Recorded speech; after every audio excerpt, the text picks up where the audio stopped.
time of all the times I've played here, this is the first time that I come out here and it just feels like an old smoky shack with a bunch of people in there. It's good.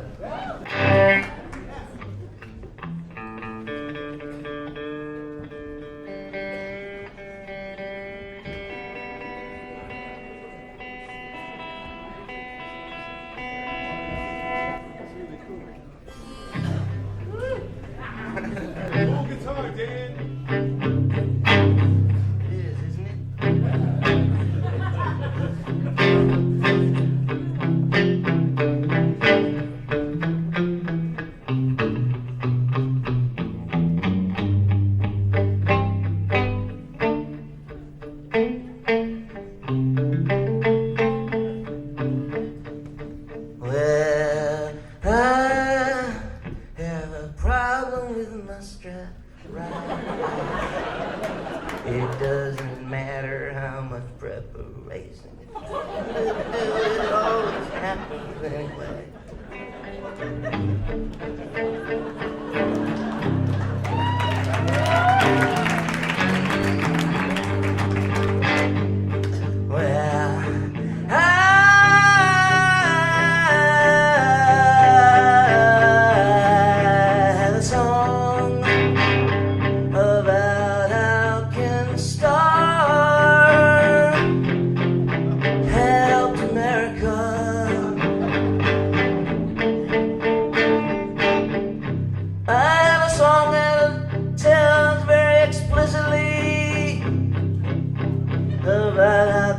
Starr helped America.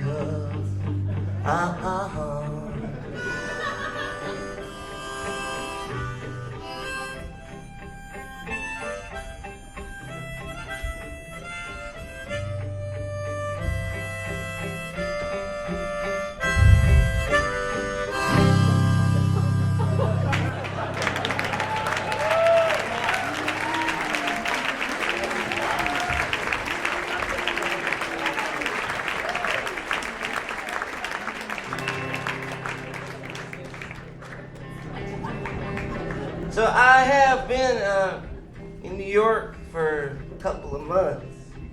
I never thought I was going to be in one place for that long, ever again.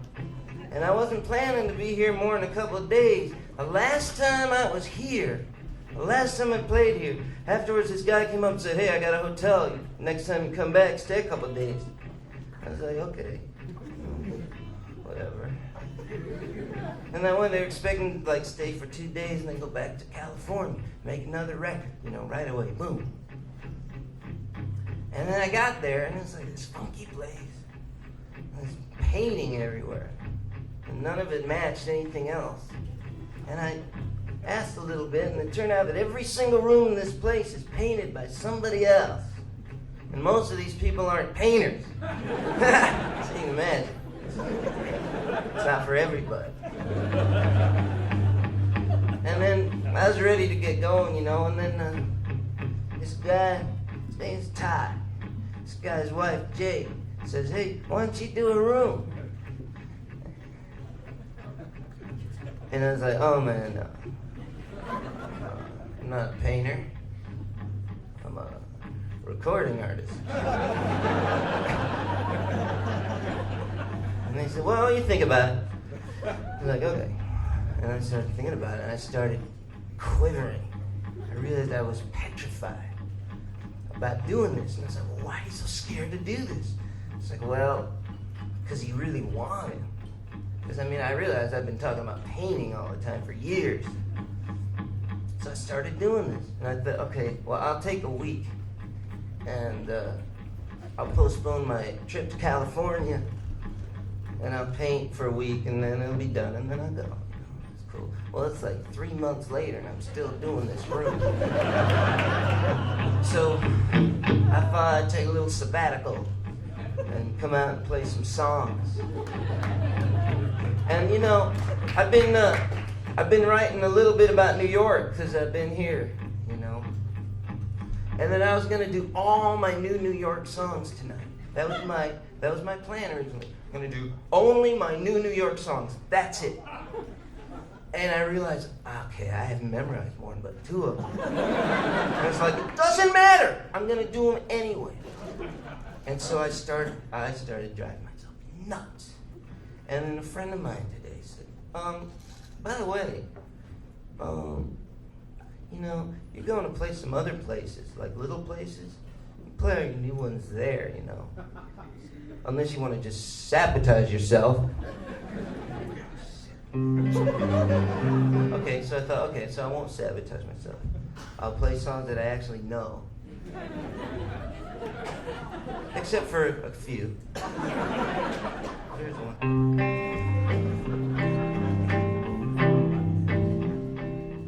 New York women got really strong calves. New York women got really strong calves. I haven't figured out why yet. Could be running from the cops.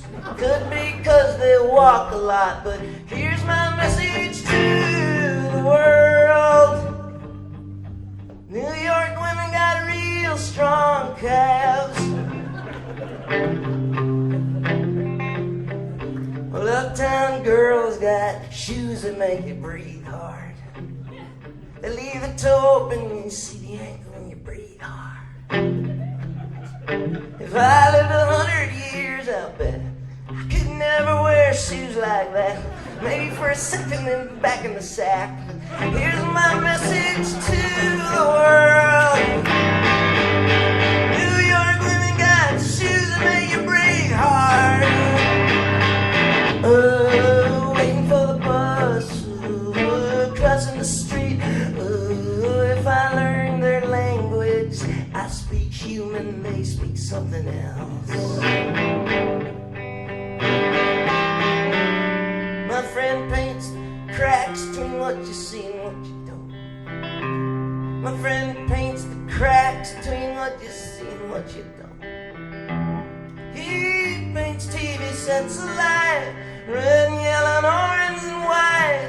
Turns them upside down at night. And here's my message to the world. New York women got real strong calves. Uptown girls got shoes that make you breathe hard. My friend paints the cracks between what you see and what you don't.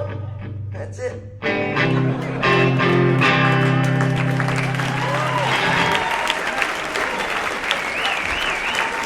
Quiet, sure use of something today. Sarsaparilla or something.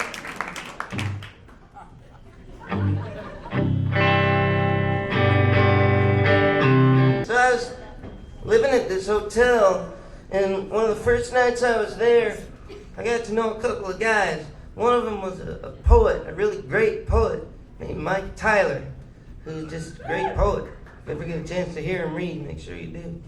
And then this other was this great painter named Banksy from England. I said he didn't say he wouldn't say he was like a painter. So I'm not a painter. I'm a graffiti artist. It's all right. I think he's great anyway.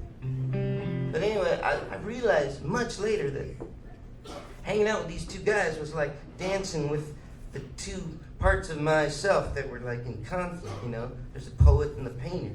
And the painter wanting to paint for a while, and the poet going, get back to California. I gotta make a record. So I think that's why I was hanging out with them. Did anybody hear me say that I need something to drink? What? Sure. You don't have red wine, do you? Oh, that's good. I'm gonna start drinking. What is that? Can I have some more? Does that mean that a waitress is gonna come by and wreck the show for 10 minutes because she's trying to get your order now? I'm going to put it over here. You need it? Wine.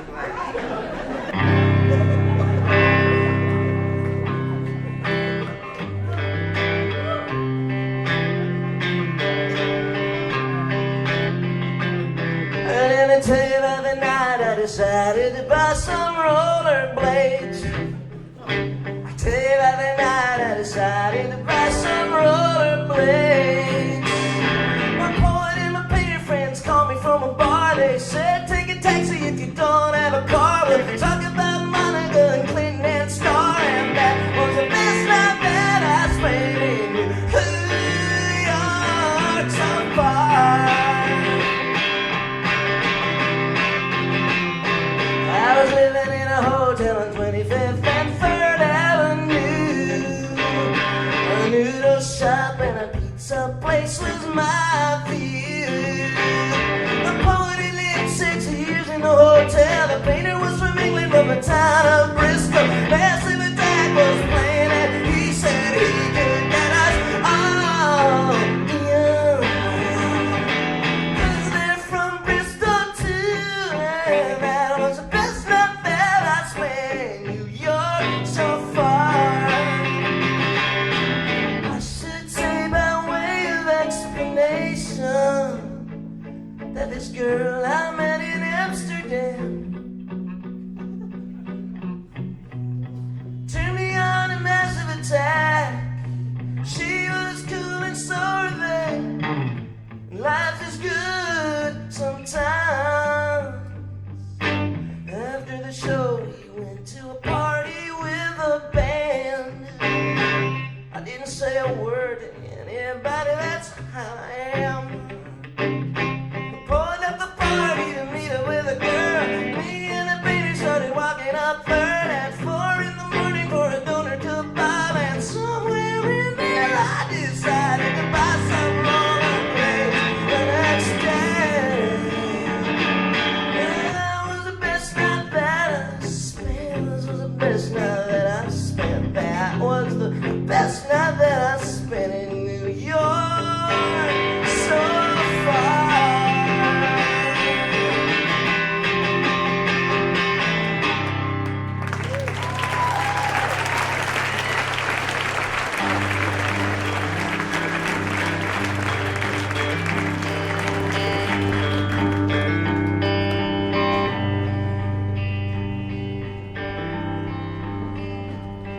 When I spend time in New York City, I want the Yankees to win.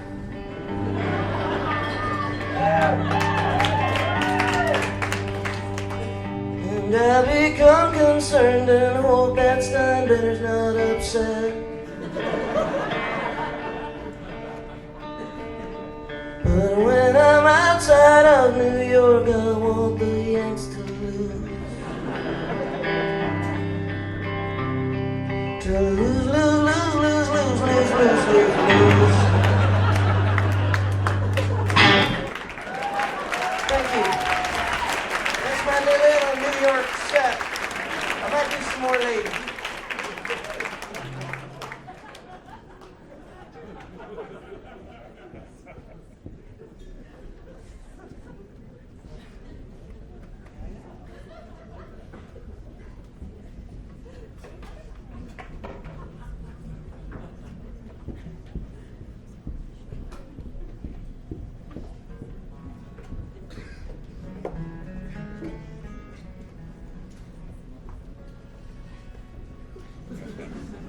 Is that thing working?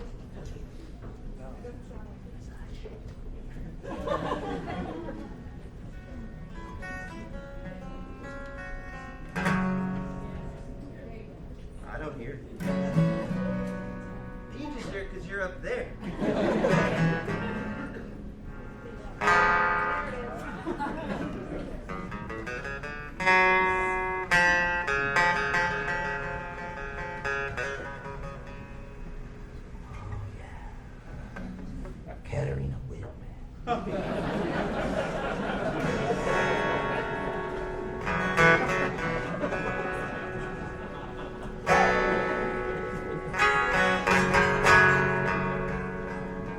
I mean, people think it's weird that she did that. Why would you do it for that smutty magazine? Well, because it's the only place where people see, you know, pictures of naked women these days. I mean, 400 years ago, she would have posed for some painter. It's the same thing. I mean, I'm sure guys went in their private study. They were fortunate enough to, you know, have a lot of money in those days and have a private study and own art, you know. They had like I don't know. Who's the guy that painted all the large women? Rubens, you know. You had a Rubens hanging in your study, you know. You lock the door and you wank it. Sure. So, you know, that's all they're doing now with Katerina Witt. I'm sure that in 200 years, you know, Playboys will be hanging, open Playboys will be hanging in museums. You know, people will visit the halls of 20th century art. Centerfold. I'm losing you on that. I don't know until he started doing, I don't know. Maybe it was the electric. I like the electric better.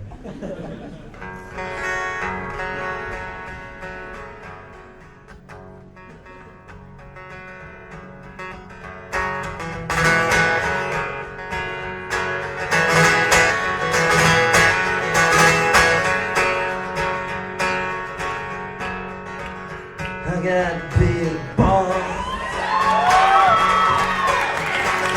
I got big old balls. And I need some big old guitar too. That big as grapefruits, big as pumpkins, yes sir. And on the really good days, they swell to the size of small dogs. My balls are as big as small dogs. It ain't bragging if it's true. Yes sir, yes sir. It ain't bragging if it's true. Muhammad Ali said that. Back when he was a young man. Back when he was Cassius Clay. Before he fought too many fights.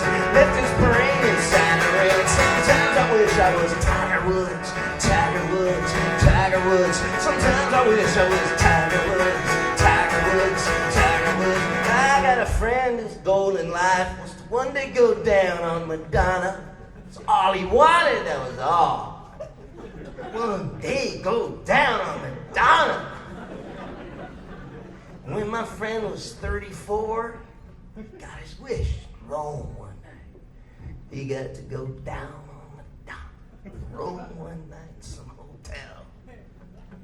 Ever since, he's been a little depressed. His life is shit from here on in. And all our friends just shake their heads, say, too soon, too soon. He went on Madonna too soon, too young, too young, too soon. And it ain't bragging if it's true, yes sir. And it ain't bragging if it's true. Muhammad Ali said that. Back when he was a young man, back when he was Cassius Clay, before he fought too many fights, left his brain in the ring, and sometimes I was Tiger Woods. That usually happens when I do the Messiah thing.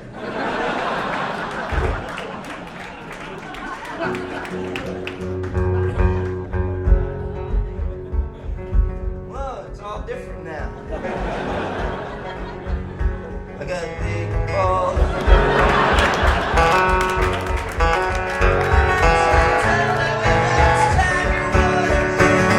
Tiger Woods. Sometimes I wish I was Tiger Woods.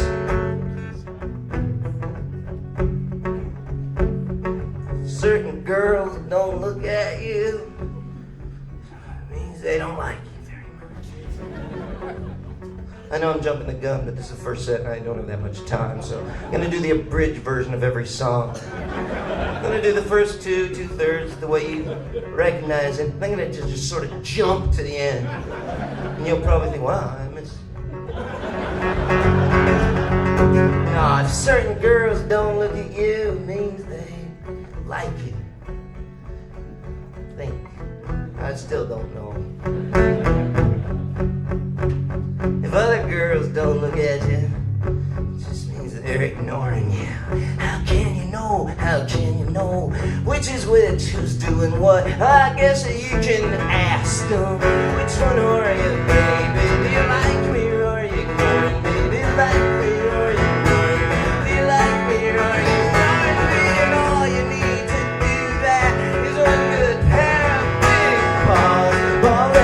strawberries, grapefruit, ball as big as pumpkins, ball as big as mine. But even though my balls are big, sometimes I wish they were bigger, even bigger. Big as the wheels on tractors, big as the golden arches, big as Madison Square Garden, big as the swinging Tiger Woods, Tiger Woods, Tiger Woods, Tiger Woods, Tiger Woods, Tiger Woods.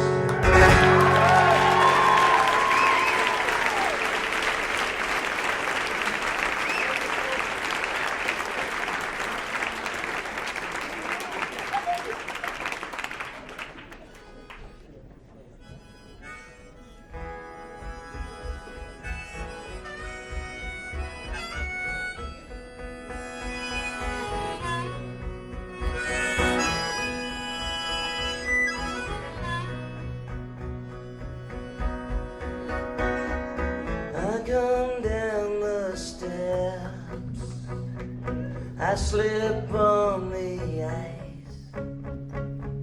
Santa Claus been looking, who's been naughty, who's been nice. I'm looking for one thing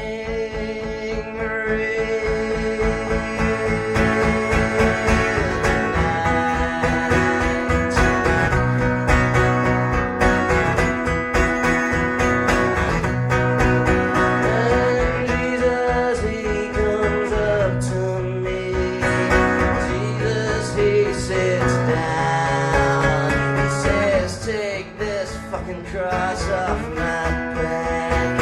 I'm going downtown. I said, I'll make that your uniform. He offers me a touch. He says 2,000 years is long enough for this particular job. He says I'm looking for one thing real nice.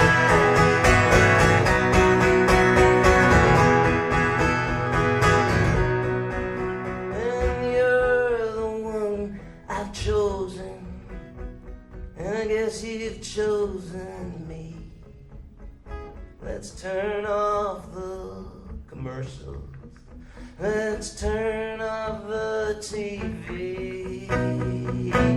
How well can we get to know each other in an hour?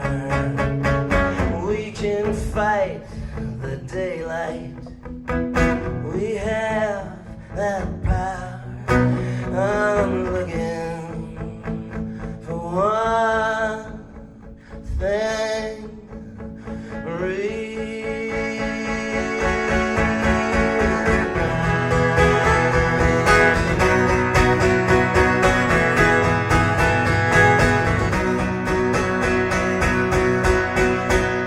And Van Gogh sits next to me with a bucket full of paste.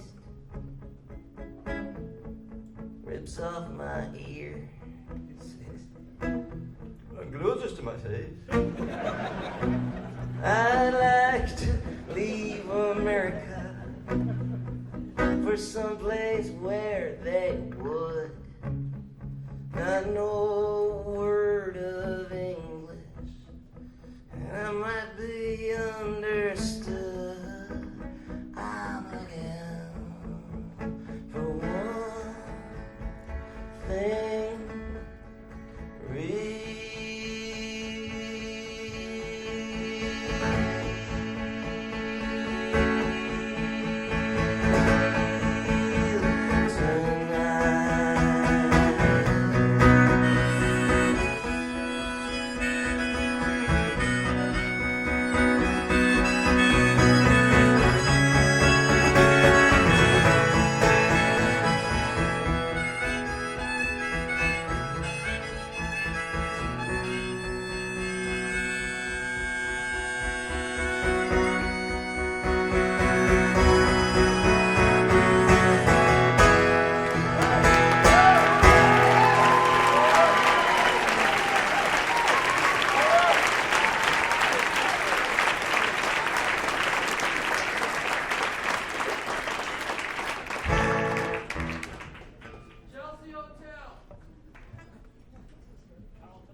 I'm endorsing a different hotel now.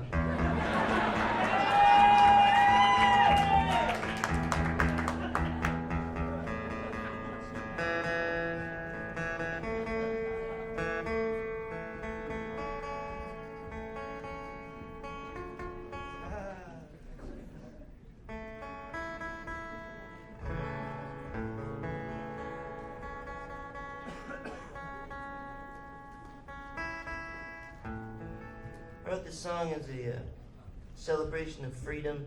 My sister and my mom actually left me alone for one night.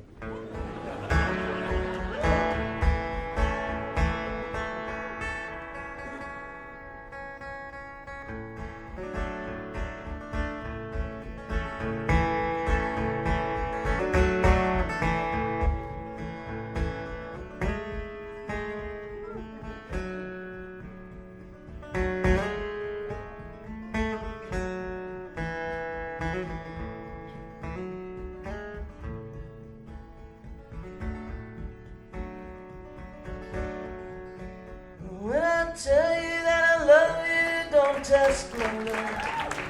I said my love, don't test my love. 'Cause maybe I don't love you all that much. Don't ask what kind of music I'm gonna play tonight. Just stay a while, hear for yourself a while. And if you must put me in a box, make sure it's a big box.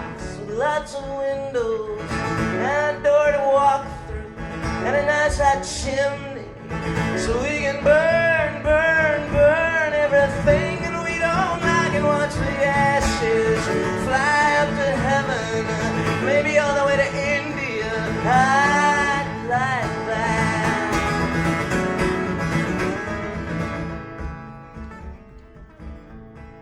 All the ancient kings came to my door.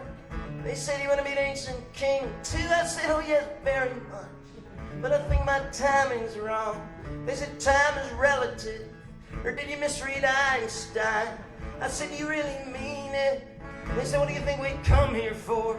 Our goddamn health or something?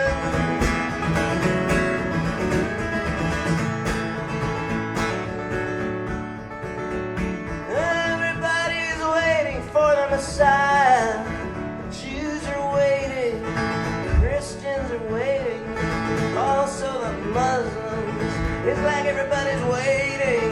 They've been waiting a long time. I know how I hate to wait, like even for a bus or something, an important phone call. So I can just imagine how darn impatient everybody must be getting. So I think it's time now, time to reveal myself. I am the Messiah. I am the Messiah.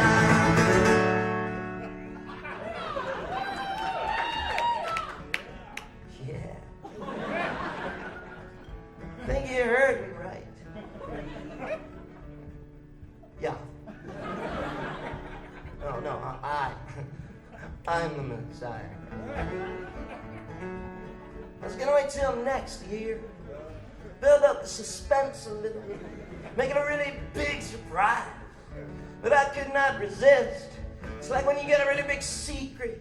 You just burst into tell someone. It's kind of like that with this. And now that I've told you, I feel this great weight lifted. Dr. Nussbaum was right. My therapist, he said, get it out in the open. I spent 10 whole days in Jerusalem, Jerusalem, sweet Jerusalem. And all I ate was olives, nothing but olives, mountains of olives. It was a good 10 days.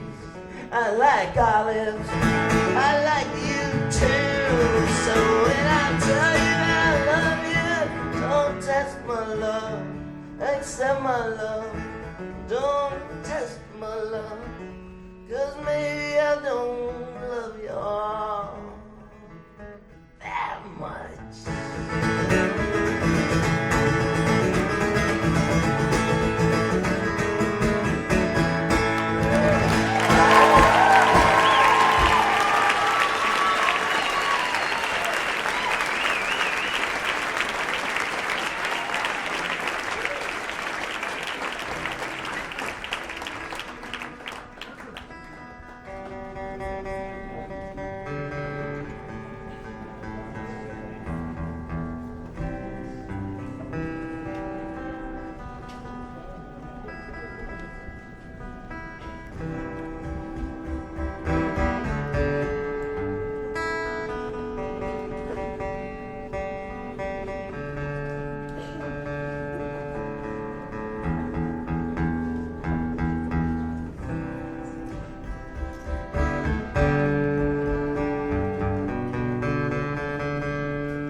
once in a while I like to just spend a long time tuning. I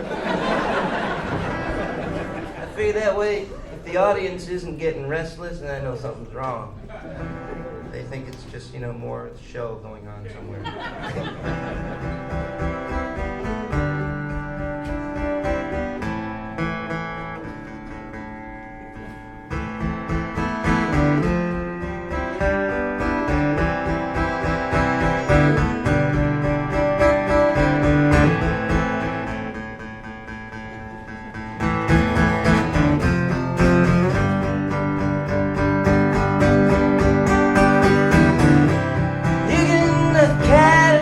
I gotta introduce this, actually. My dad and I didn't always see eye to eye on music, but the one thing we both liked was the Beatles. I thought they were just, the greatest thing, and he thought they were funny, kind of funny, so he didn't hate them. So I wrote him a Beatles song. Not to him, but sort of, I just wrote a Beatles song. It's like, hey, Dad, I wrote a Beatles song. Okay.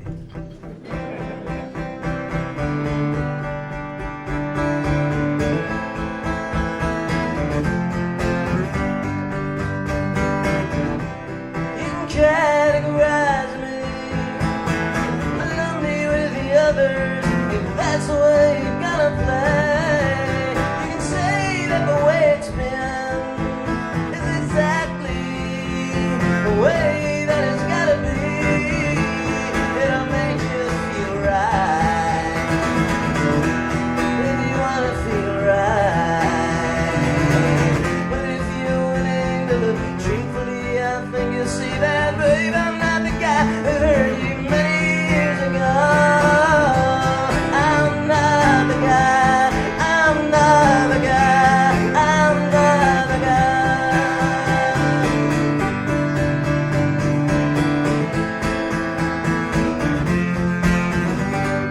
Babe, what are you seeing when you look in my eyes? Maybe someone from a magazine. Is it someone who hurt you? You don't gotta explain it. I used to read that magazine myself. But last night in the kitchen, yeah, I canceled my subscription, yeah. And maybe you'll believe me, baby, when I say that you don't need to carry yours around anymore. 'Cause I'm not the guy.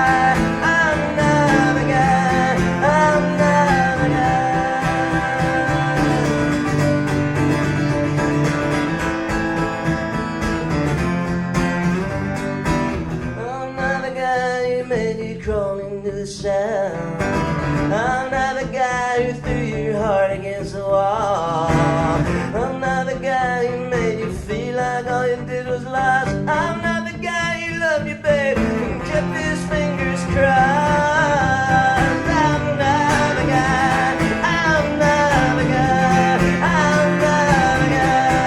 I'm not the guy. I'm not the guy. I'm not the guy.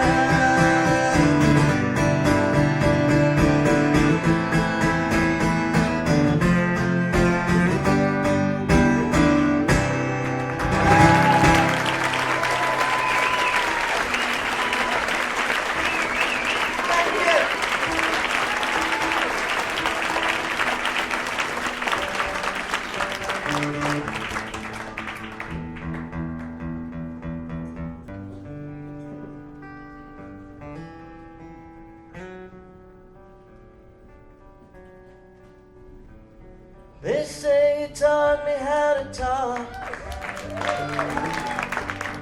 but you wish you taught me how to stop. You're far away now, wish I could take a walk with you someplace.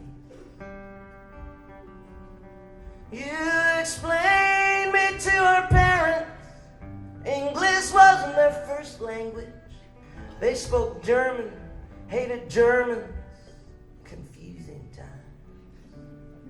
Oh, sister, down Midwest backseat, bumpy streets, you sang my Beatles Beatles songs with me. I sang your Broadway melodies. Sound like Susan Werner a little bit. Bad harmonies, except for that part. And where would Willie Mays have been without Jackie Robinson? Who can say what I'd been without you? Lead the way.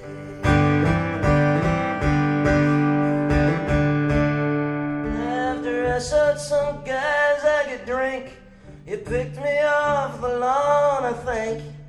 Led me to the kitchen sink where I got rid of it. Some nights I laid awake in awe, as squinting through the dark I saw you peeling off your teenage bra. Door slightly ajar. Kick Catherine Witt's ass.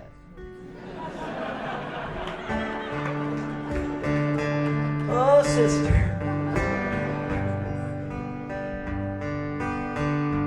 You live just across the hall for 18 summers, 18 falls, until you went away to that weird college in Wisconsin. Where would Willie Mays have been without Jackie Robinson? And who can say what I'd been without you? Lead the way. Trust yourself, and you can do anything. And this I give to you. May your heart purr like a bumblebee. May all your backyards have a tree.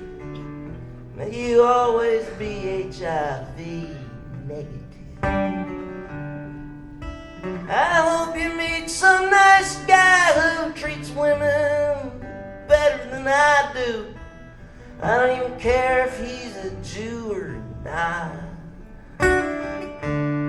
Oh, sister. I remember in the temple hall at our dear father's funeral, you sang like a nightingale one of his own songs. And where would Willie Mays have been without Jackie Robinson? And who can say what I'd been without you to lead the way?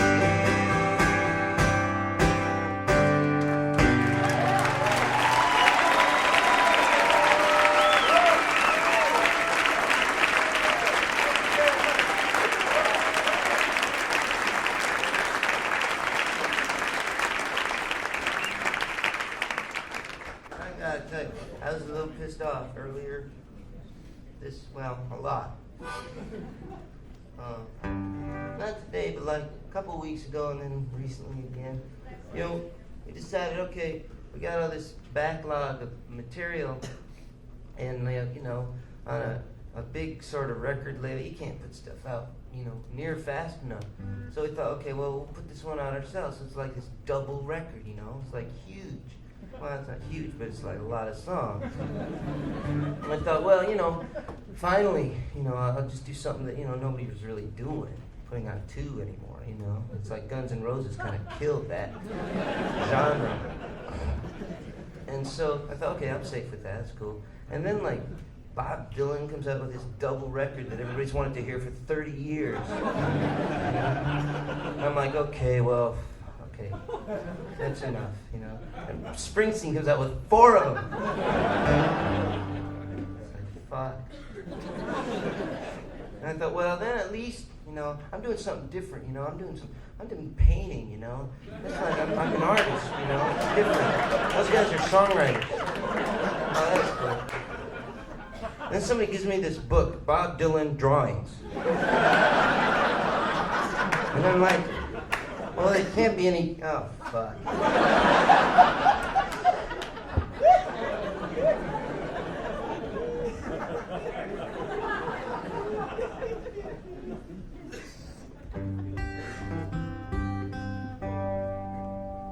will say, I saw Dylan at the garden show a couple weeks ago.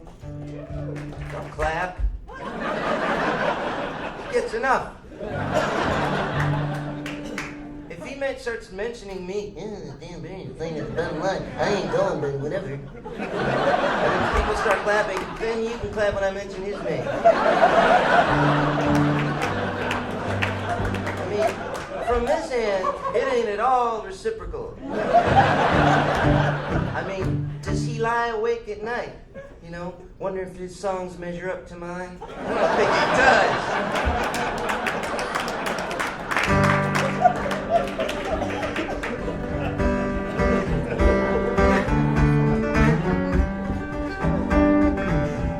And by the way, the fact that I actually mention it doesn't mean at all that I'm no longer sensitive about it, so don't bring it up.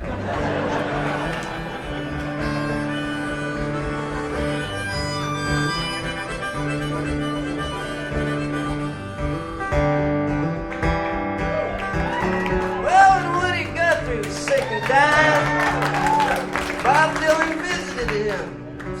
He was lying in a hospital bed. Bob sang him songs. Woody smiled. Oh, I'm glad you come. You belong here. Okay, he didn't sound totally like Arlo, but kind of. Go forth, ye Bob, and be the voice of your generation.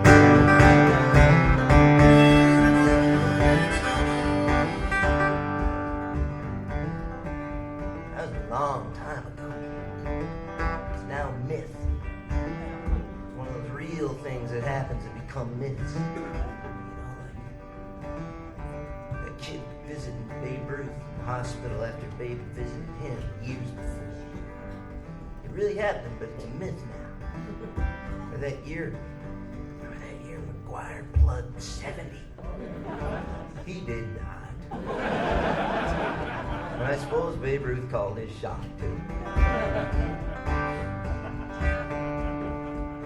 Well, above Beverly Hills, one night, relate, I snuck past a security gate, parked by a Mercedes-Benz, climbed up a barbed wire fence and over.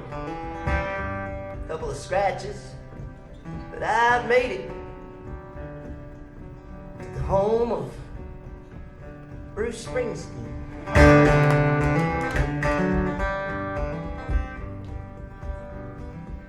Was that for him or for the line?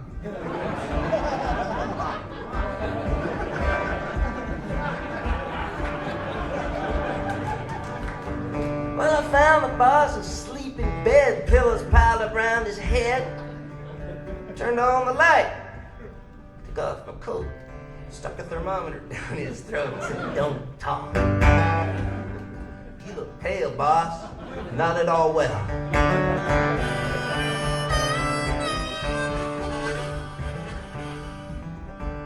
I said, "You look bad." I asked him, could he think of us as Bob and Woody? He said, "You just rest your pretty head as I sing to you in your hospital bed." He said, "What the hell are you talking about?" "I ain't sick. Let's stay in the hospital." "How'd you get past the security gate?"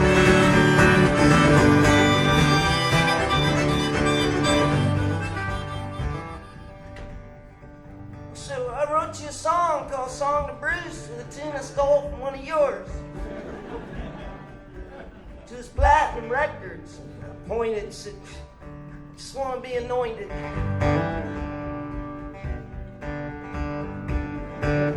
Springsteen, I wrote you a song about the funny old world that's coming along. Seems sick and it's tired, it's hard and it's torn. Spring the bandit, it looks like it's down and it's hardly been born. He started really looking sick. I stopped singing.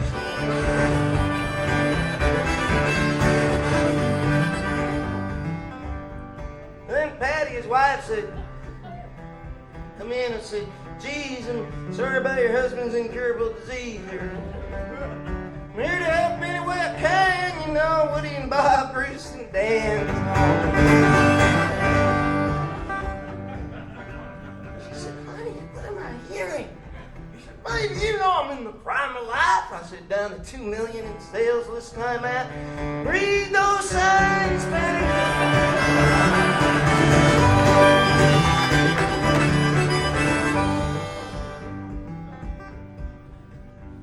He said, some people think this record's my best. I said, shh, you need your rest. He said, there's a madman on the loose. I said, Woody and Bob, Dan and Bruce.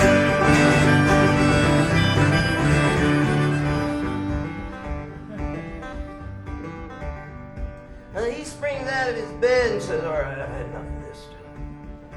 He grabbed my throat and dragged me hard down the hall and through the yard.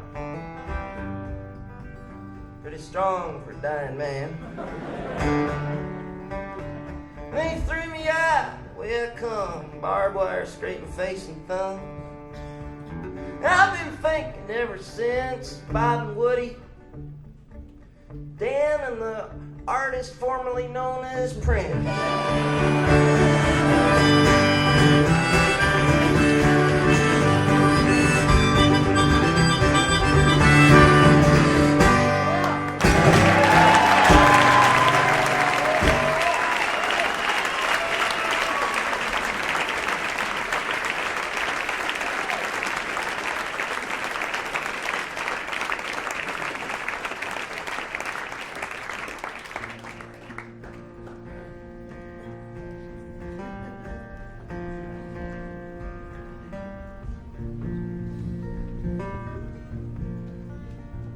Like most American men, I'm a little messed up about sex.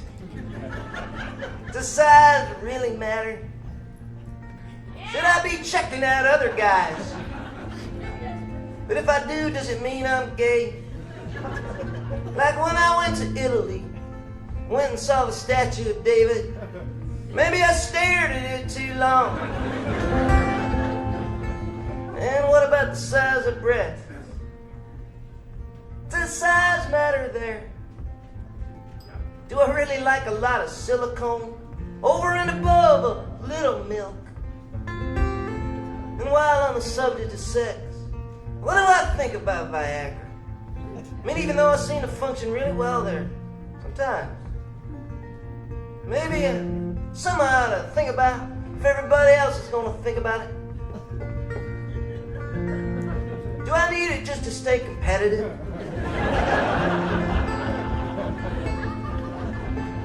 Like when everybody suddenly switched to a tennis racket with a really big head, and suddenly the great Bjorn Borg wasn't only beatable, but wasn't much better than most American men. Most American men. Like most American men, I think about sports a lot. It's the one time I feel like I can really get close to some good friends of mine. We talk, laugh and slap hands, say stuff like, Sammy, you the man, I love you. We pour over scores and statistics like medieval biblical scholars. Then I can start walking a bar, and I start watching some kind of game. And I can sit next to a black guy, or a Mexican, or a Japanese, and we're talking and screaming and crying, all because of Chuck Knobloch.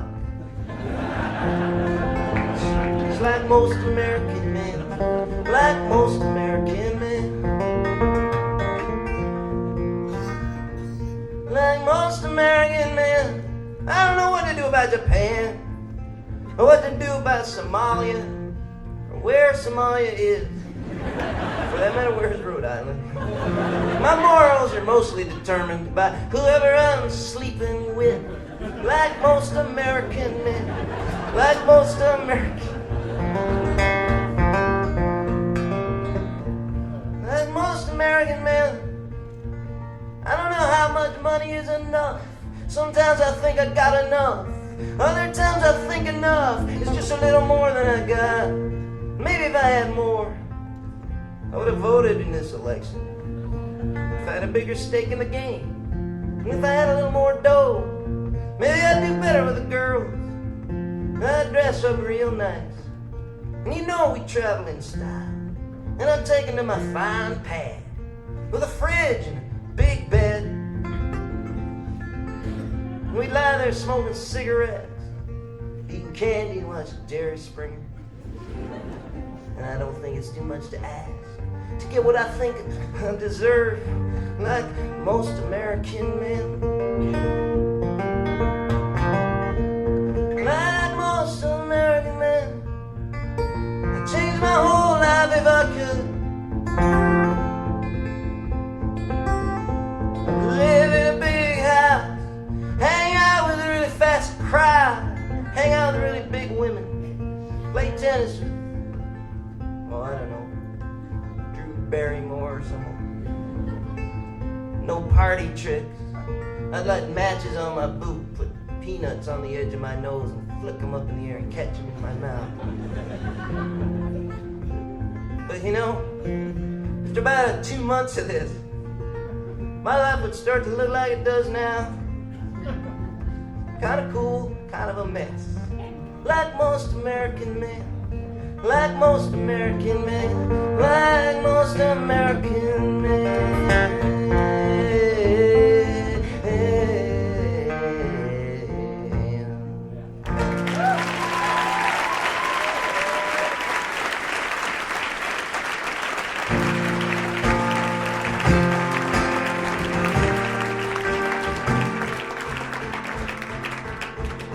You know, I used to do like, when I do 2 shows a night here, I'd always feel good about the second show, and I'd always not feel real good about the first one. This was like a syndrome, and it started getting to me, and I just decided tonight, I'm just going to come out here and do a good first show, and just, I'm not going to do a second show. They don't know that, but fuck that. You know?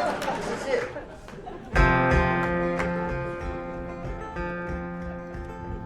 She said, love, love, love is everything.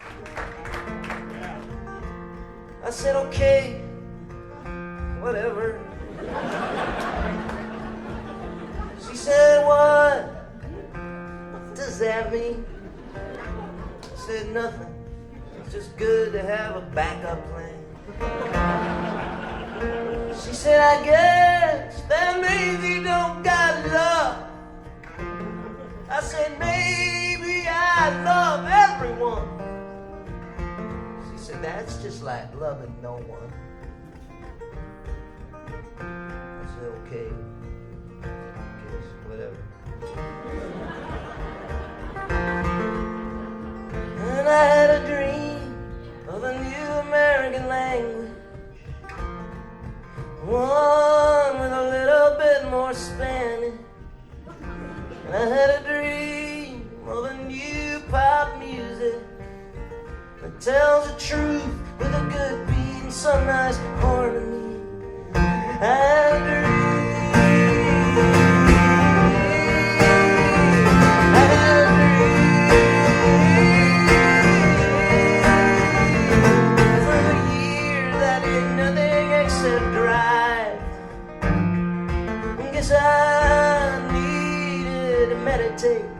Yeah, I could have just gone into a monastery. Yeah, but they don't let you listen to talk radio. I read your poem, I said you will find love, but it might not be that important.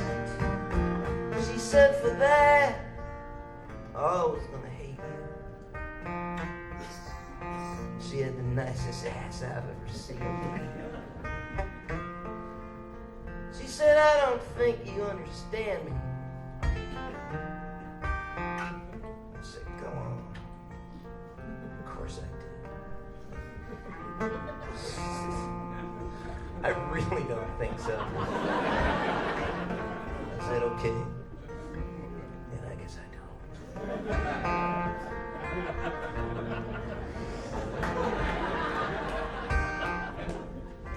tourist towns are a drag sometimes.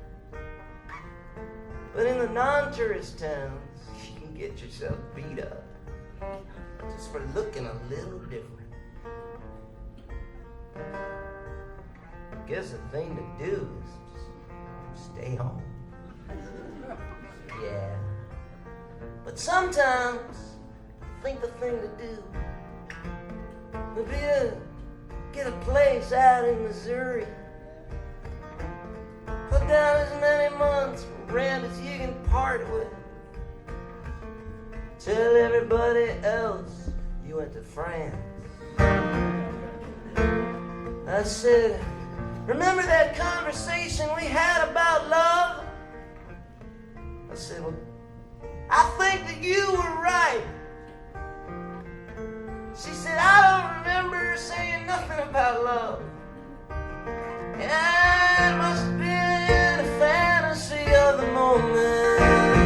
I remember Michelangelo at ceiling, working through the weekend to make more money.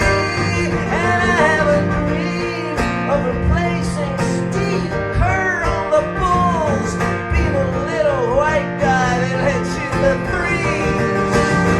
I dream of joining the mafia, and whether people like me is unimportant. I dream of your clock radio,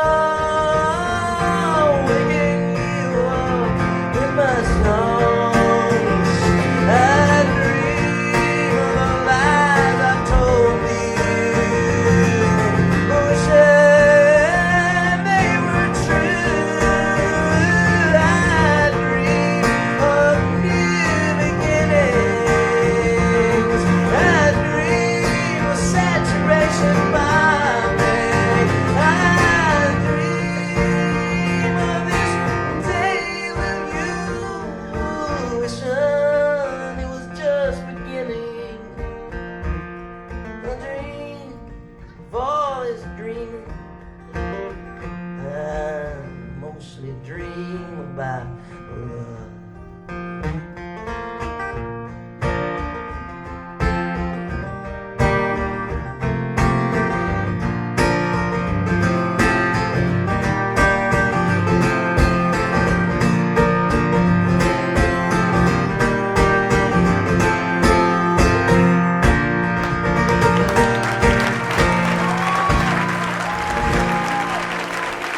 Thanks a lot.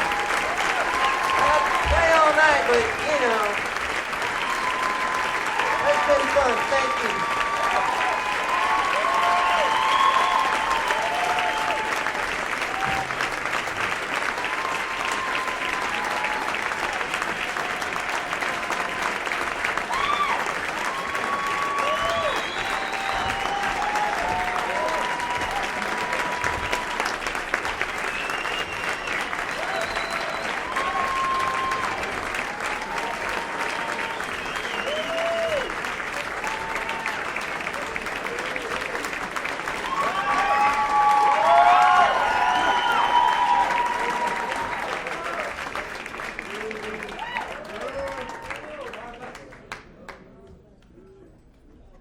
It's Martha Wainwright.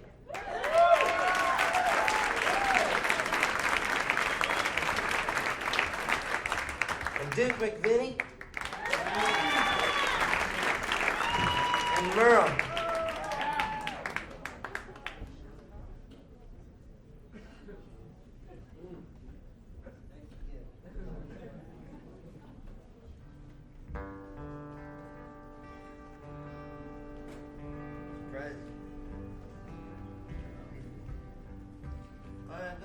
I'm gonna do a couple of songs written from the top floor of the Carlton Arms, just looking around.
does this amazing New York thing. He'll tell me about movies that are out or art exhibits that are out. You know, he'll trash them. And I'll say, wow, I thought that might have a chance of being good. I guess I won't see it. When did you see it? He said, oh, I haven't seen it. So I'm learning from him.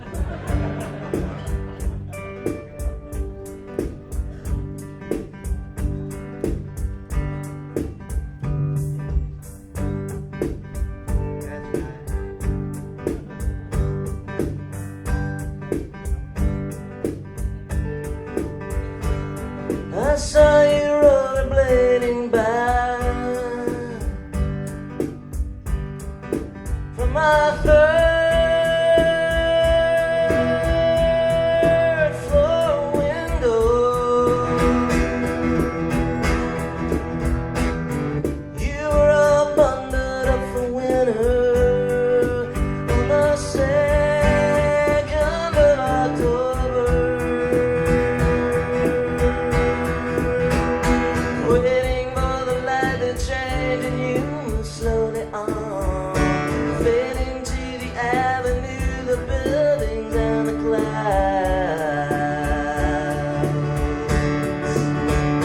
How will you stay warm? How will you stay warm? How will you stay warm?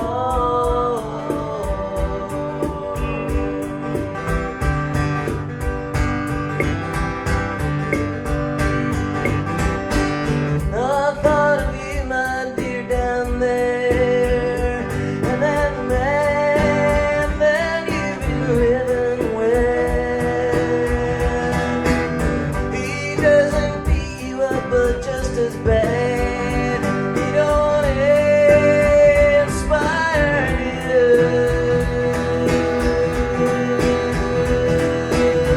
Night after night, day after day, in your air-conditioned carpet cage. How will you stay warm? How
do one more for you. Hey, it just occurred to me.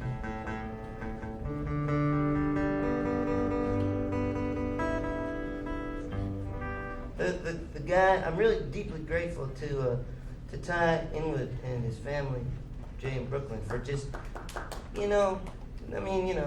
saying, hey, come hang here.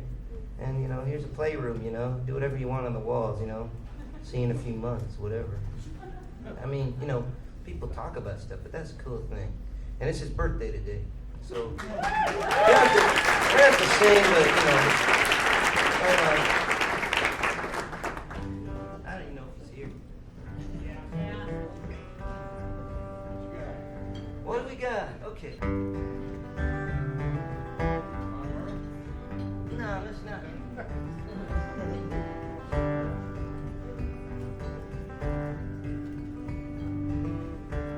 Simply put, simply put,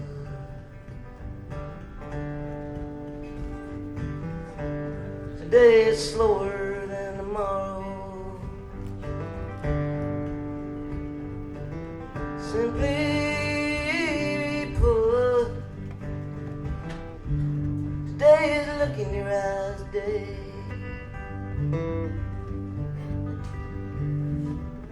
The buildings move like warm coffee. Finally, I'm original as a snowflake in the cemetery. I wish every day was Sunday.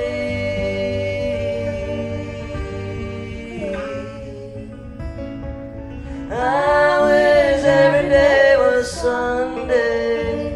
In the moon, in the rare capitulation to the moon.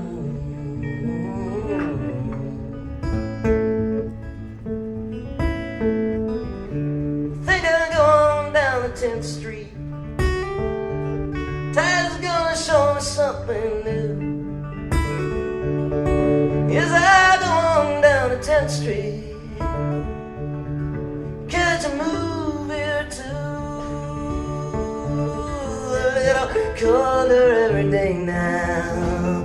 From my window, the leaves are running scared. I need to make some big decisions, but not today. Some other time, I wish every day was Sunday.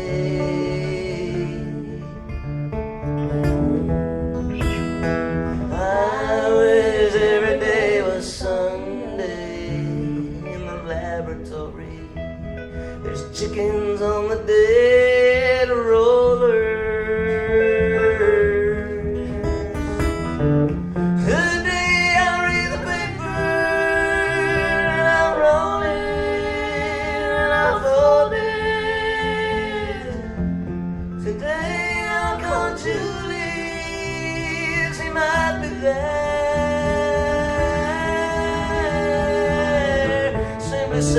Simply said, the laundry's open till 4. Simply put, I'm hanging curtains on my door. I'm not a 16-year-old schoolgirl, but I got raisins on my door.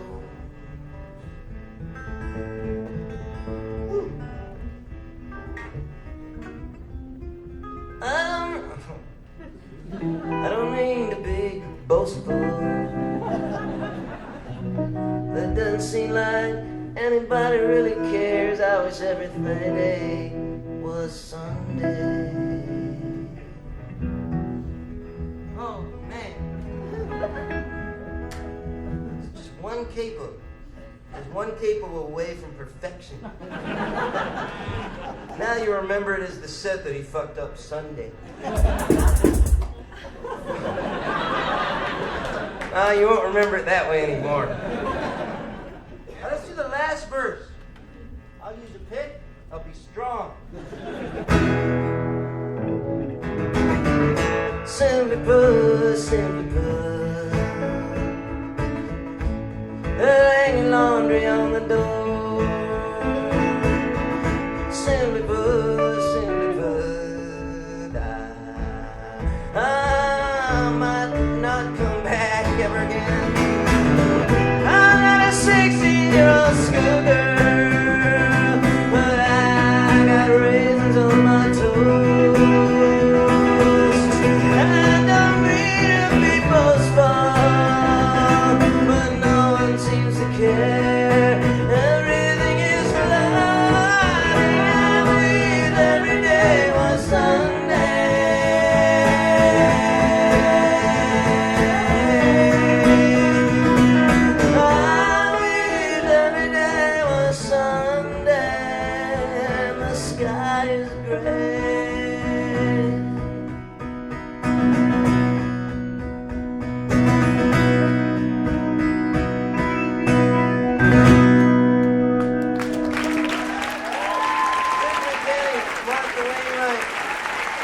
Thank you.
Mr.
books, and then every book in the whole damn county, and then every book in the whole wide world except for the books in India. Because for some reason I resisted learning Hindustani, but then I got over it and learned Hindustani. So now I've read all the books in the whole world, and I was getting bored, nothing left to read. So I figured that I better try to write one of my own. So I started writing something, but it wasn't really happening. So I started writing something, but it wasn't really happening. So I went with a prostitute who did it for $100. We discussed all our options, the timing, the prices, but it wasn't as good as I thought it would be. Because it felt really clinical, like going to the dentist. And when we got home, it felt a little dirty, but not so horrible. And I started kind of scribbling, and I wrote down a title, and my features and my colors, and I wrote about my mother, and the corn and the rumblings, and I wrote down everything that I could think of, and then I wrote down the end when there wasn't more to say, and I went to the window and looked out far, that way and that way and that way and that way, but he wasn't there yet. I said he wasn't there yet, so I went and had me a cupcake. While I waited for Van Gogh to come, while I waited for Van Gogh, while I waited for Van Gogh, waited for Van Gogh to come and paint my street. Something is definitely happening tonight. I don't care nothing about nothing past tonight. Waiting for Van Gogh, waiting for Van Gogh, waiting for Van Gogh, waiting for Van Gogh.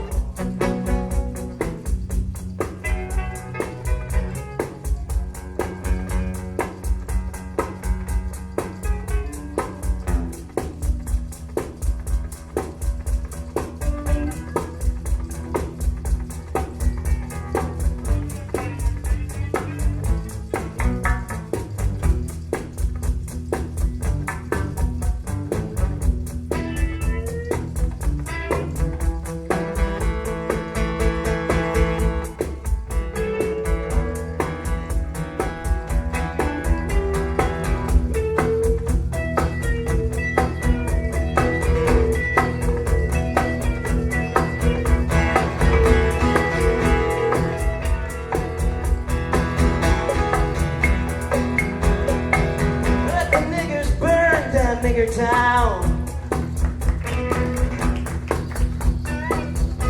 Set aside for all of that loot. But if they set foot in Beverly Hills, time for brother to start shooting.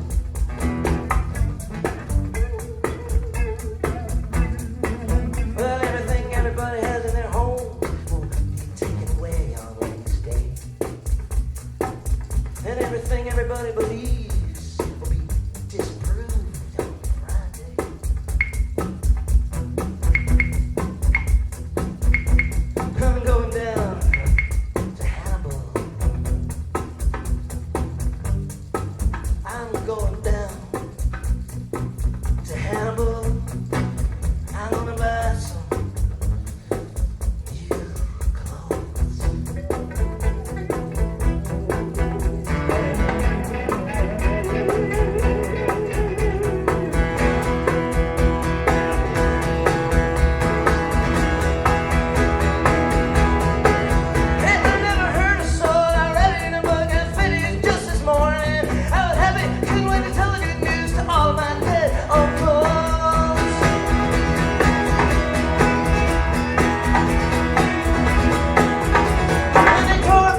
At least that's what my dad told me.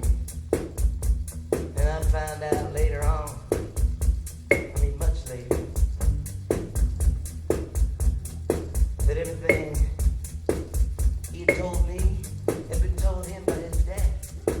And everything his dad had told him to tell me was told to them by his dad. And if you go back about 8 dads to like the 14th century BC, there's just one dude who's responsible for telling all the dads everything. And that dude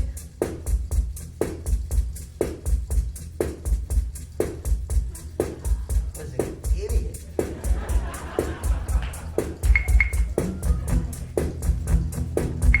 And I'm going down Hannibal.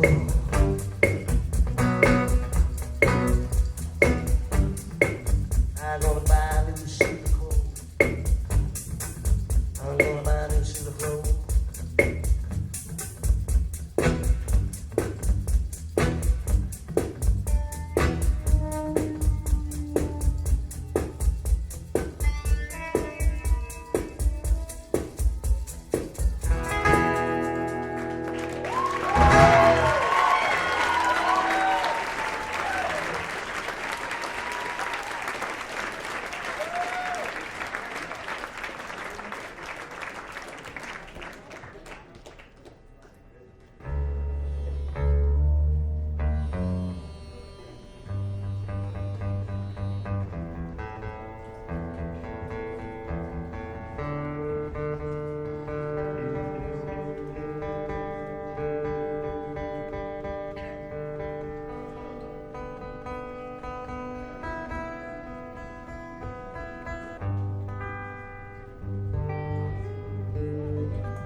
I'm in tune, it's so weird.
Still smell tobacco on my finger. My breath reeks of pot, wine and sex. My eyes open up like they haven't in years. So I won't miss whatever happens next. And they call me a thief. Alright, I'm a thief. Grab your summons, come ring my bell. I've been making love in my bed in the Chelsea Hotel.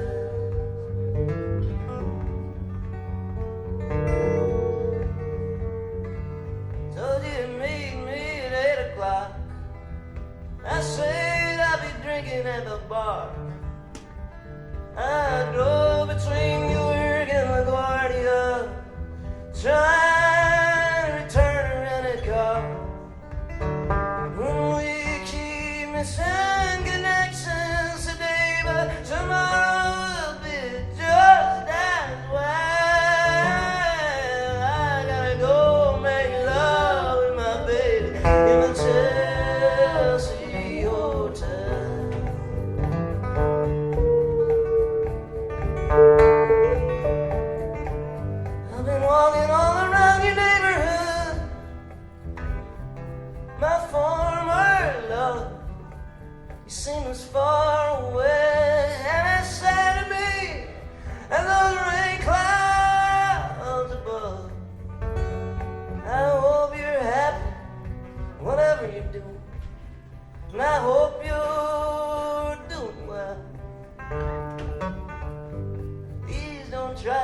contact me at the Chelsea Hotel.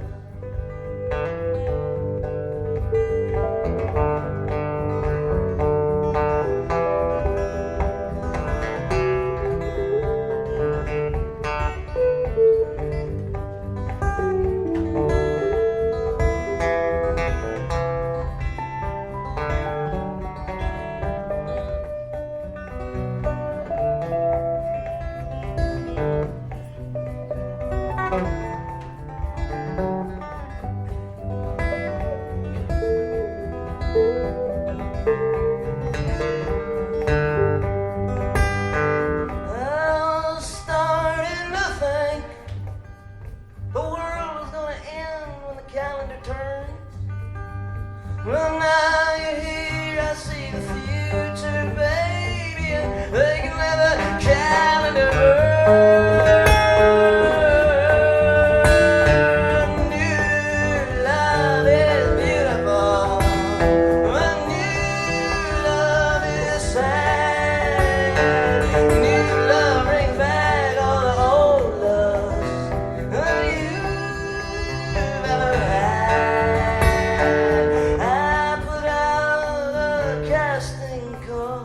And you cast a spell, a practicing for the millennium at the Chelsea Hotel.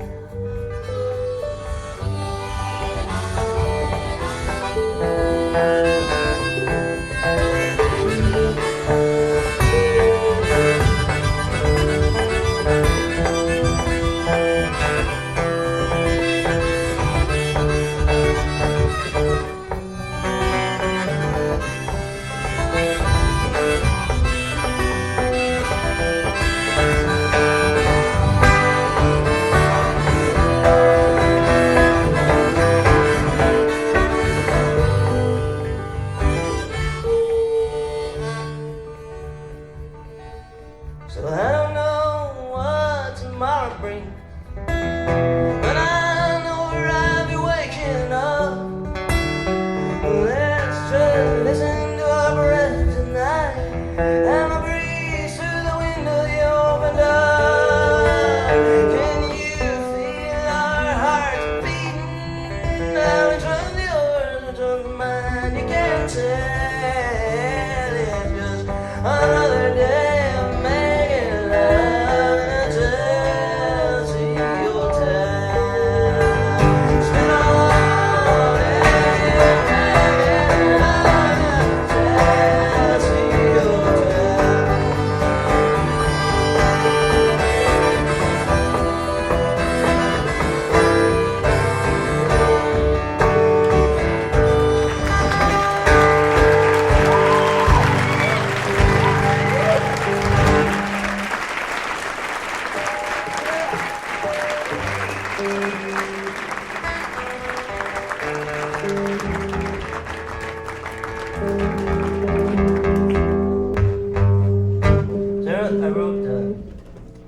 I wrote this next song. When I wrote it, I was kind of on Pete Rose's side in the whole matter.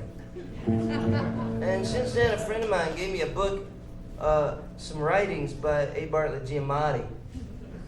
And through most of the book, I was still kind of on Pete Rose's side. And I read the last chapter, which was the argument for banning him. And after and knowing that he died, not Pete, but A died right after he wrote this thing that I'm reading, and it starts to sway a little bit, rule of law and all that. So right now I don't really know. I think the song, it doesn't really matter, like which side you're on. Plus, by the end, I'm not even talking anyway.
asking, but they light a cigarette first. Pete Rose looks awful. Jim Molly looks worse. Jim Molly says, Pete, be straight with me. Did you ever bet on any games? Pete says, man, where I come from, we bet on everything.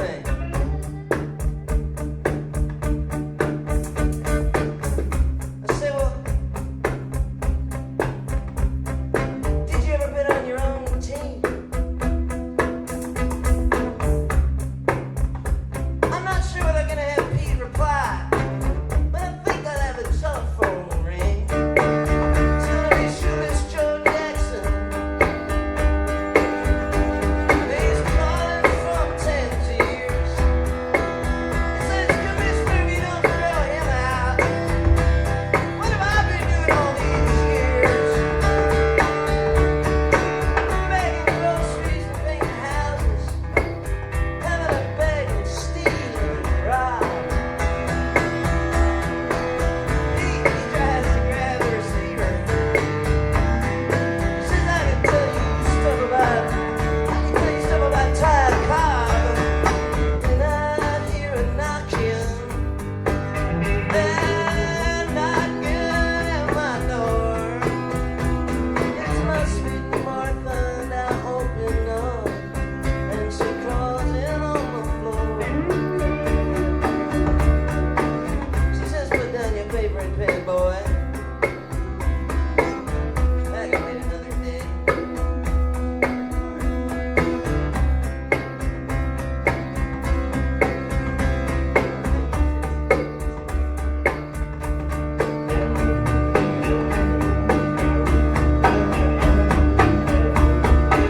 I said, baby, do you understand how with 4,000 hits, a man could still feel emptiness? And I had Pete say, Commissioner, what's you got in your hand? Commissioner said, well, can you guess? Pete said, if I was a bet man, I'd say you were trying to bluff me in my face.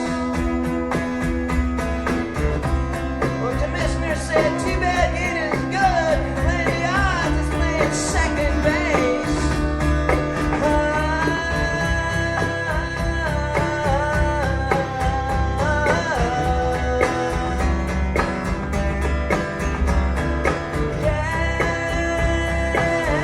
Gambling with my love. So she said, well, what does Mrs. Rose have to say about all this? I said, I don't know. I hadn't really thought about Mrs. Rose. And I leaned over and gave her a big old fat kiss. She said, you got two guys in a hotel room. No other characters or special effects or anything like that. I said, there's plenty of drama right there. She said, 3 acts, no sex. She said, well, there is a Mrs. Rose though, right? I said, well, yeah, I suppose.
Mr. Giamatti, you need this, man.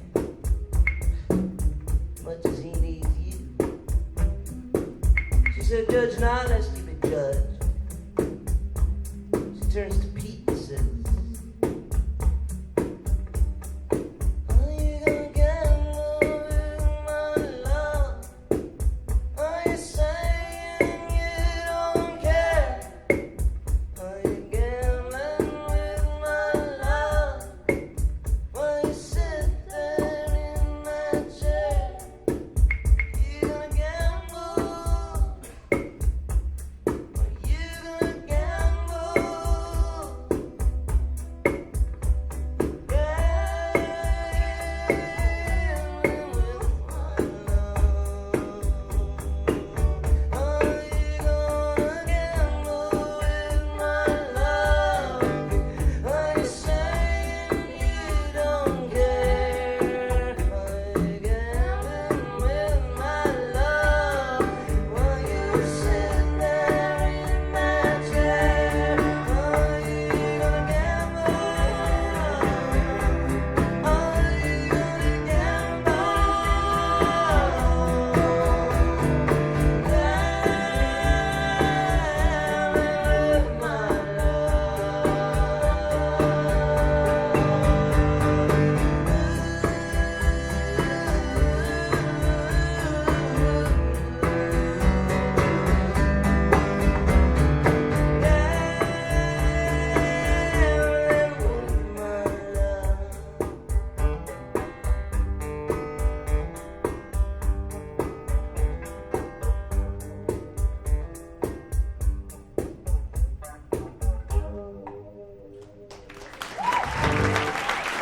Thanks a lot. That's good, McVinnie, Merle, Jarrod, Kaplan, Martha Wainwright.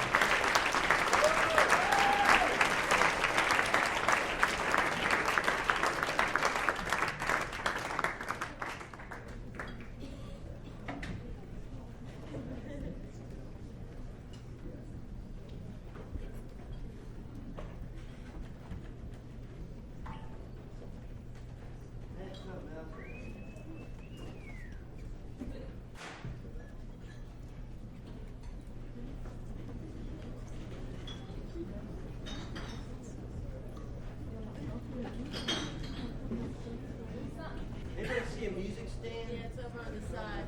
That's what it is.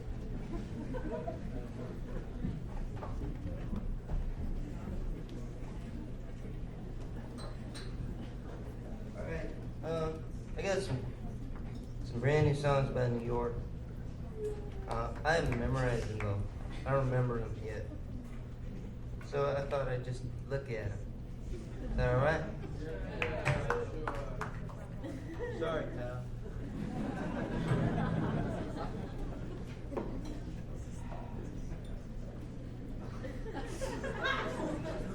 Where's the book? Yeah, you know.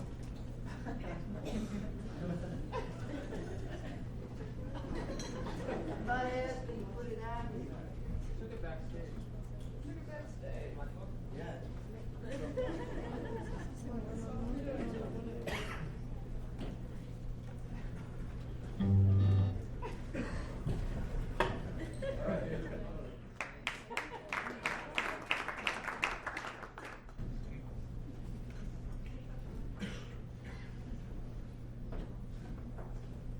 Okay, well, I thought I'd share 3 with you. I think I'll skip Hen. And I think I'll skip New York City too. Unless you want to hear New York City? Yeah. I might know this one.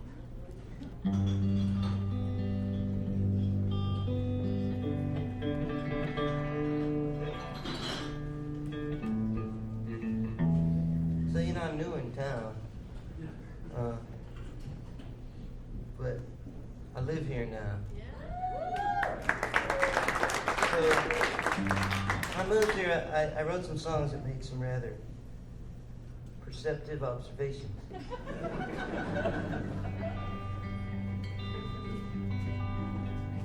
New York. York City is not the guy I thought he'd be.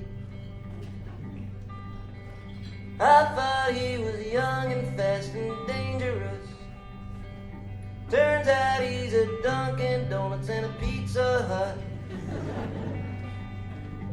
Turns out he's just Boston with a do-rag on.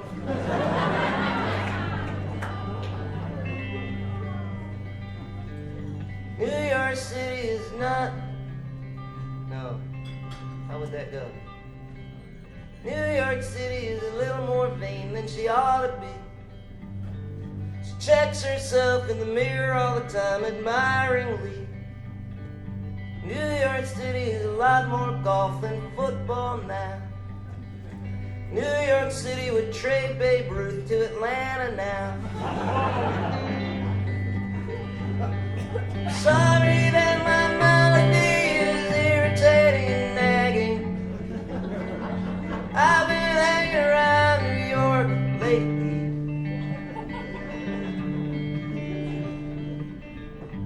I went up with New York up at the stadium.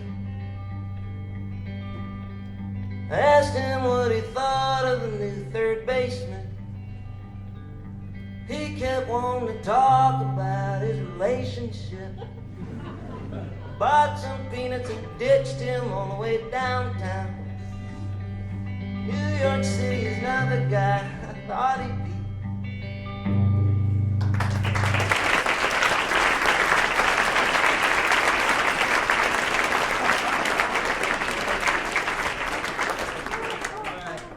So I'm gonna do like 3 of these.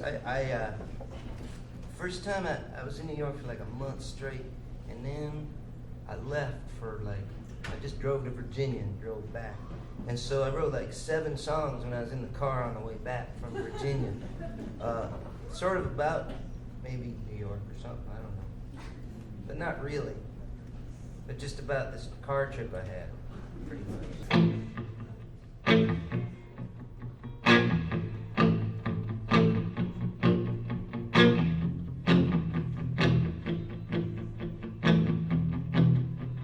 Songs are paid for by space and time. Space and time is the only thing I got. So don't think that they're paid for cheap. Don't think that they're paid for cheap. You fought beside me to the point of injury. You fought beside me to the point of injury. Now go home and get well. Now go home and get well. While I got the time, I do my drinking. While I got the time, I do my drinking. Every single day. Every single day. The hills are alive with the sound of music. The hills are alive with the sound of music. Sound like a great big saw. Sound like a great big saw. Controlling you. Get rid of that guy, he's controlling you.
Continental. At a stoplight, I talked to Continental. Said it's a hell of a day. I told him it's a hell of a day. Clouds are faint, but they're everywhere. Clouds are faint, but they're everywhere. The coming of the Lord is nigh. The coming of the Lord is nigh. To be on the road again is heaven. To be on the road again is heaven. The thing will keep on going a while. The thing will keep on going a while. The thing will keep on going a while.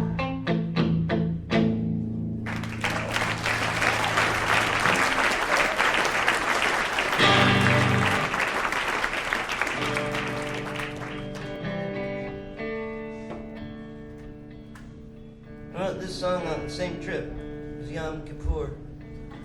You know, I'm gonna stop saying it like that. I've been pressured into saying like that.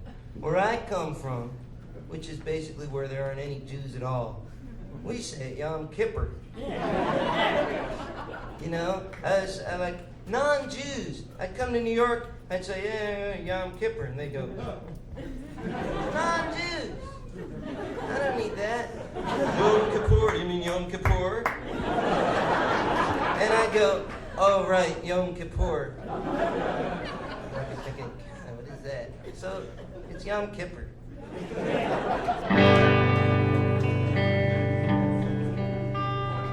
Fasting is a delicious thing. Fasting is a delicious thing. You taste stuff in your mouth you haven't tasted since you were a kid. Fasting is a delicious thing. Well, some people say it's okay to drink water. Some aren't clear on when you should start. Some do it a really long time. I never have.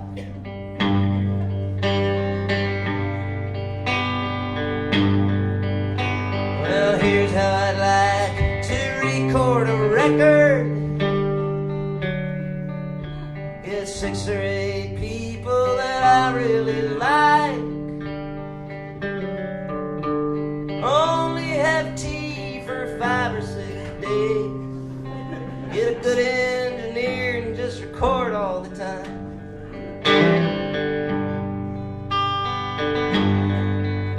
Well, highwaying, highwaying, highwaying, highway. And once in a while, the edge of a town. Every so often, a field you can play for a ball game of some kind, or just walking around. Pasty, pasty, pasty, pasty, pasty faces. Pasty, pasty, pasty, pasty, pasty braces. It's not that I'm so proud of my shirt, but it leaves most of yours in the dirt. Maybe I'll just go back to Richmond, find me a waitress who knows how to flirt. Well, I'm a Marine, why yes sir I am. I was on my way out to purchase a ham. After the ball game, I'll answer your questions. I'll meet you right here, that's a plan. Cameroon is the most corrupt place on earth. At least I heard someone say it was worse. At least they're not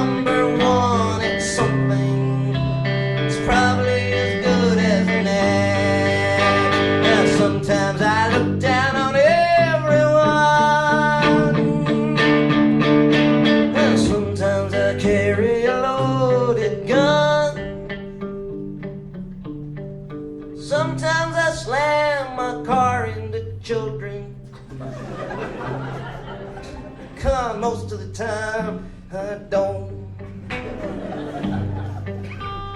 Pasty, pasty, pasty, pasty, pasty faces. Pasty, pasty, pasty, pasty, pasty braces.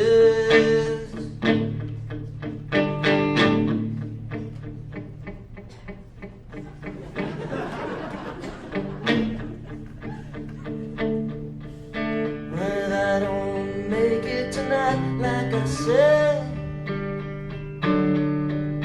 I'll probably pull in tomorrow instead.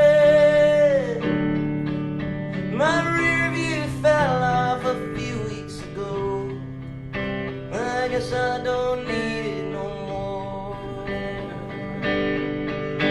And the Washington Monument's right over there. Vietnam Memorial's over there too. I went there with my friend Tom one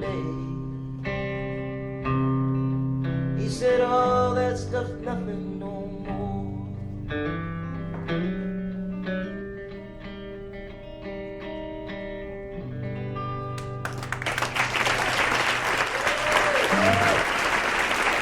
Thank you.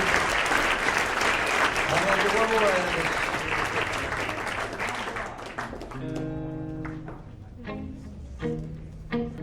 It's a song called Eric's Binoculars.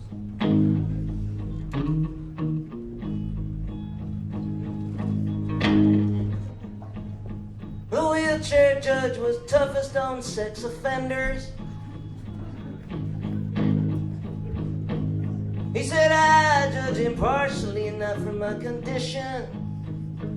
I said, how can you be sure? I started writing graffiti on trash containers. Stuff like the wheelchair judge was toughest on sex offenders. That one you can find on one in Washington, D.C., not state. They say that there's a coming financial crisis coming and we can't do nothing about. Myself, I don't really feel it. I took Eric's binoculars, he didn't even know. The thing about my dad that you ought to know is that he sat around eating garlic. At parties he read all the ladies' palms. Quite a guy, my dad, quite a guy. Once upon a time I thought a promise was a thing you strain tea with.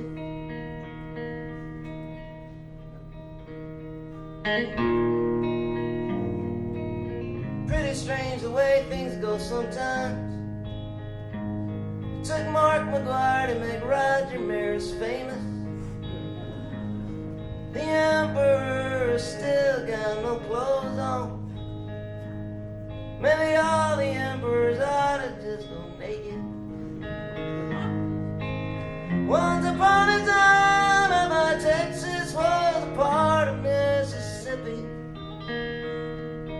Once upon a time I thought Shoreland was the end of the line.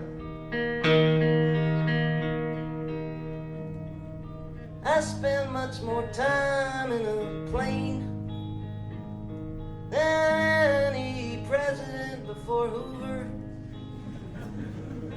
Sometimes I don't know where I'm going, but I bet neither did they. Outside the window, a plane just flew past a treetop. My dog needs water, gonna stop so she can get some, so she can get some.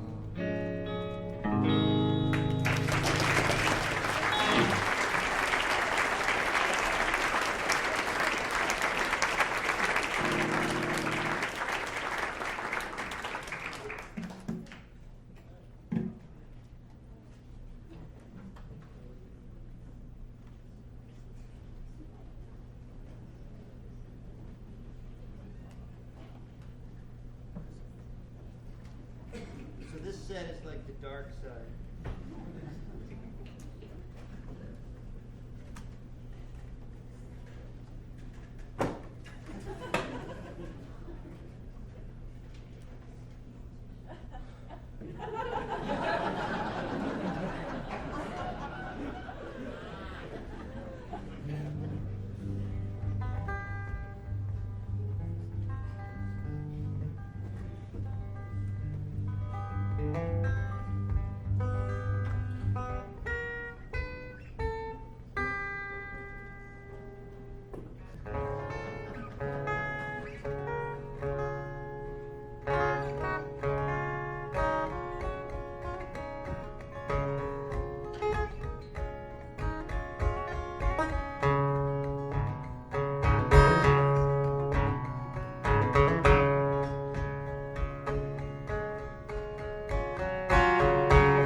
Song I wrote when I was living in Chicago.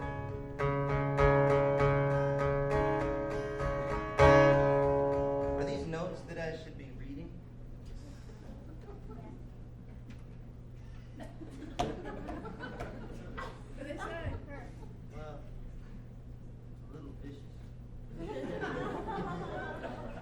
So is the little one.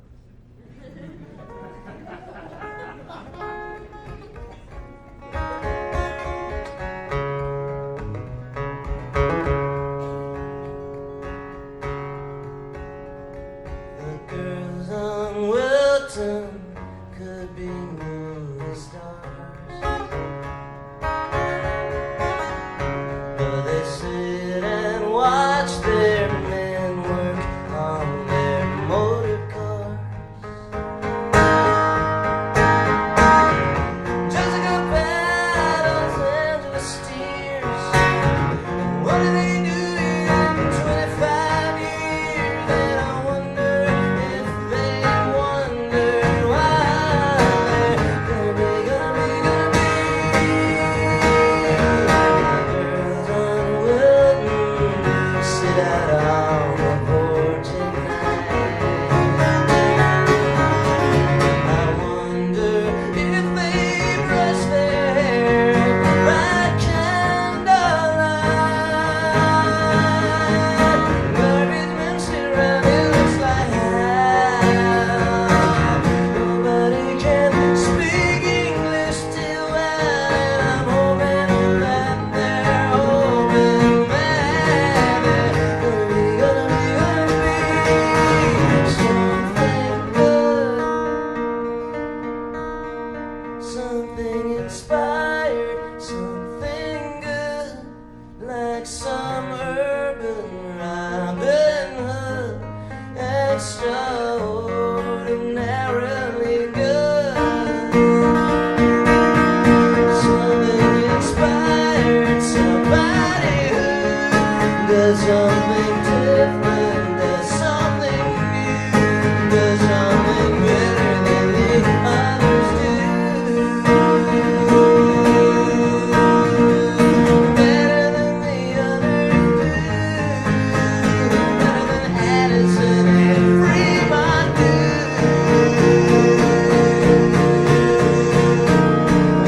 Girls on Wilton could be Bridget Bardot if they had an agent.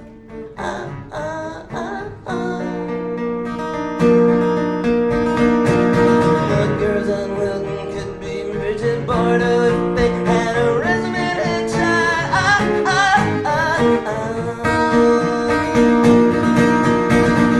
but they'd also need 9 by 12 envelopes, and they would rather just elope with a guy across the street in the bright red Chevrolet. Their honeymoon's planned for this Saturday. It's on Wilton Street. Wilton Street. Wilton Street. Wilton Street.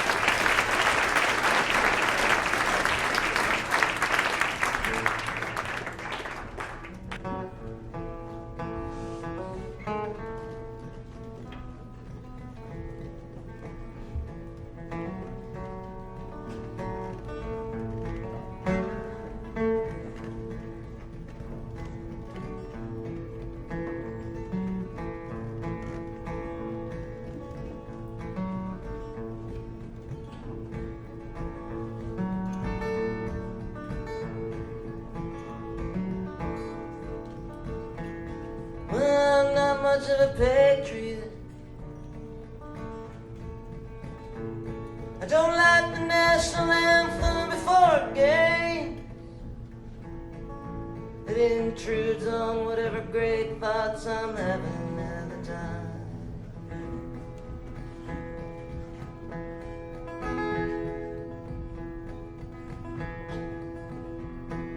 And at the Washington Monument, I like the big pyramid in the sky.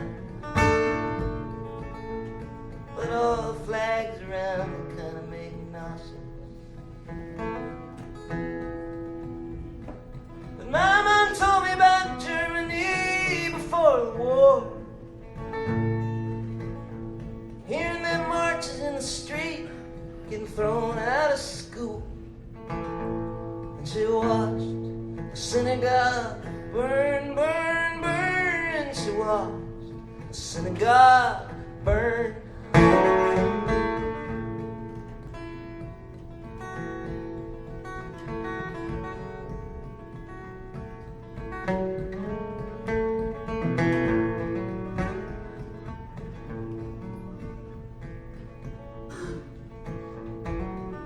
Well, I'd like to be a good American and write an elegy to the automobile. And no matter where it takes me, I don't really feel any different.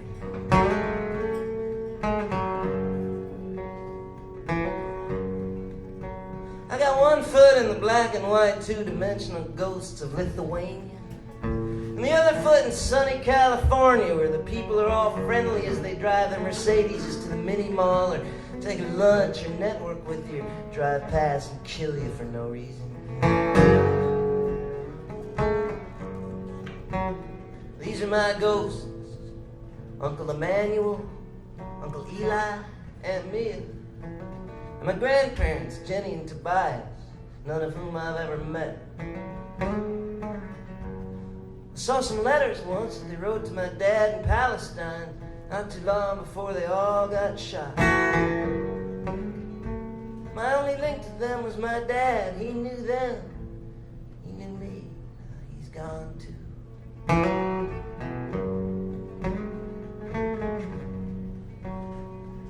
Sometimes I want to get next to them. Sometimes I want to push them all away. Say, you're not my ghosts.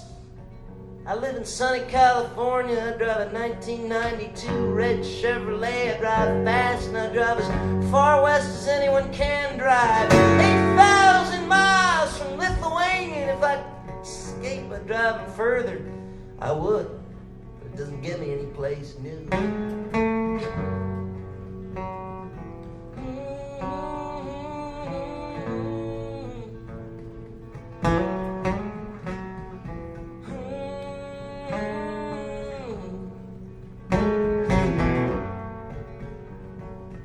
I guess if I was a true American, I could write an elegy to the automobile, but when I jump in, it doesn't change the way I feel.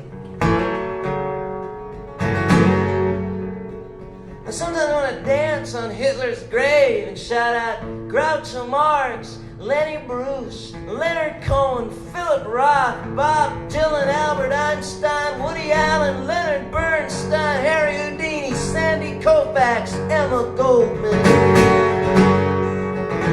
And then I want to scream as loud as I can, watch the chandelier sway dangerously overhead, proclaiming Kristallnacht is over. I say Kristallnacht is over. The only broken glass tonight will be from wedding glasses shattered under boot heels. We're not the ones in the museum. You, curious mustache, chamber of horrors.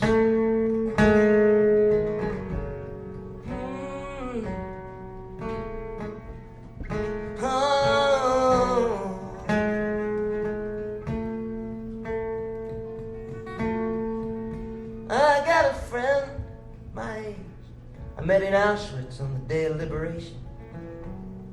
She works for a big company now in San Francisco. Just moved into a new house.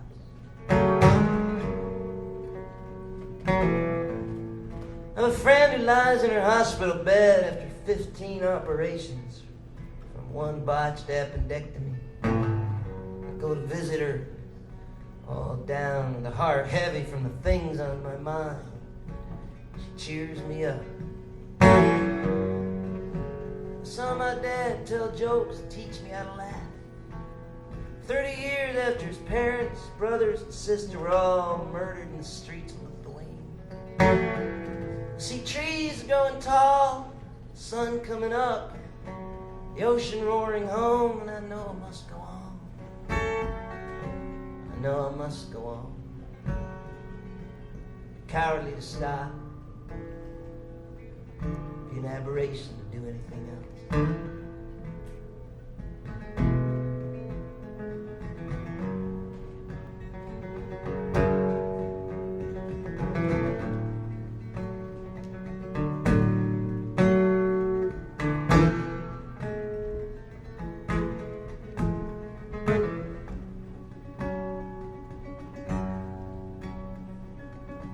This time I'll not go meekly to the slaughter. I'm letting Bruce with a machine gun. I'm wearing the yellow star with spikes on my wrist. My spiked collar will be for frontlets between mine eyes, and they shall be for booby traps on the doorposts of my house and on my gates. Ye may remember and not go meekly to the slaughter.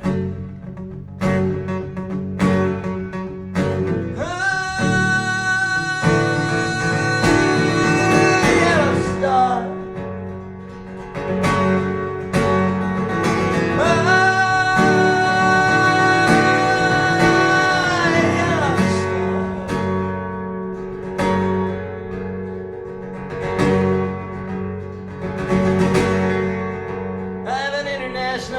Conspiracy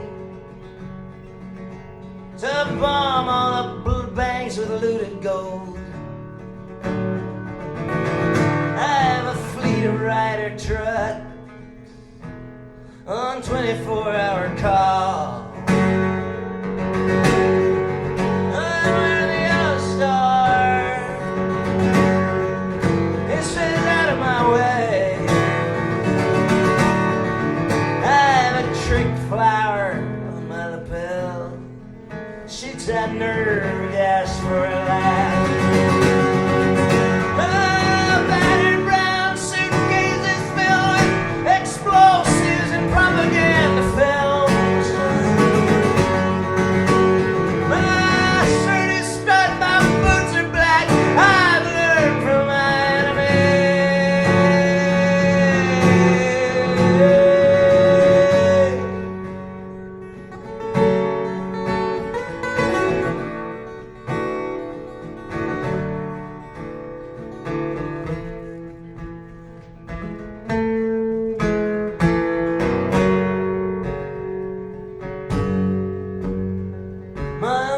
Nazis in the forests of Lithuania. I'm wearing the yellow star. There will be no pogrom in Philadelphia. There'll be no pogrom in Baltimore. I'm in my Goldman with a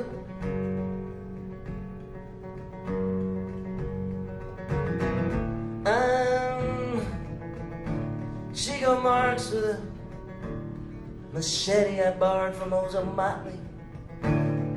I'm wavy gravy with nunchucks.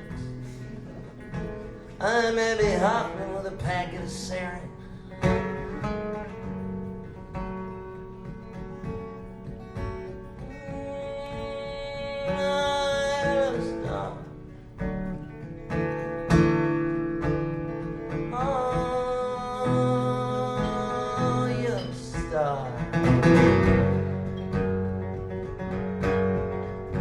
I'm letting Bruce with a machine gun.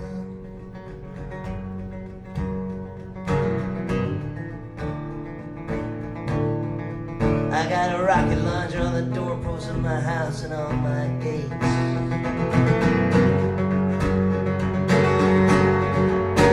You may remember a non-omega little slaughter. I went with the yellow star.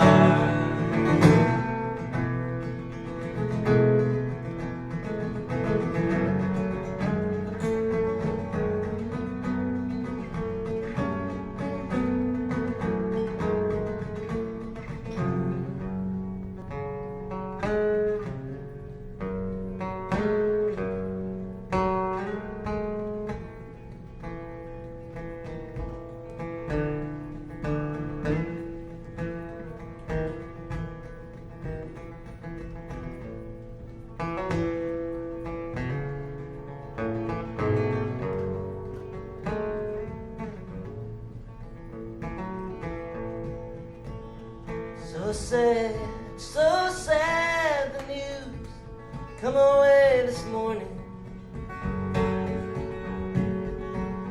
Like a bad dream, a dream you'd never even speak of. In a school where we send our precious children. The one place of innocence the world might ever let them know. And barely aware of the odds against existence in the first place. Of love and fertility, of music lessons painting the garage.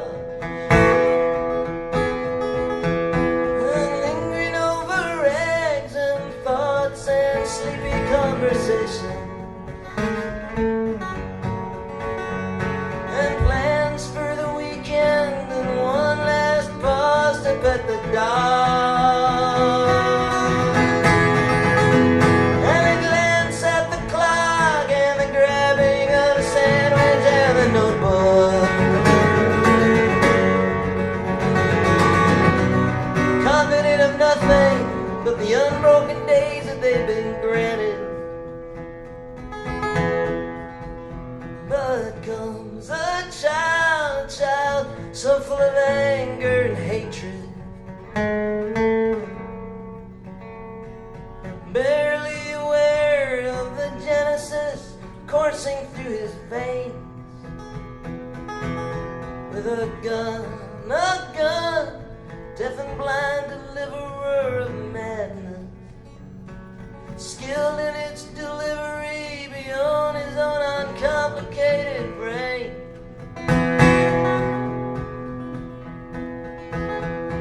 And his soul in a knot, in his hand in a fist, and his heart racing.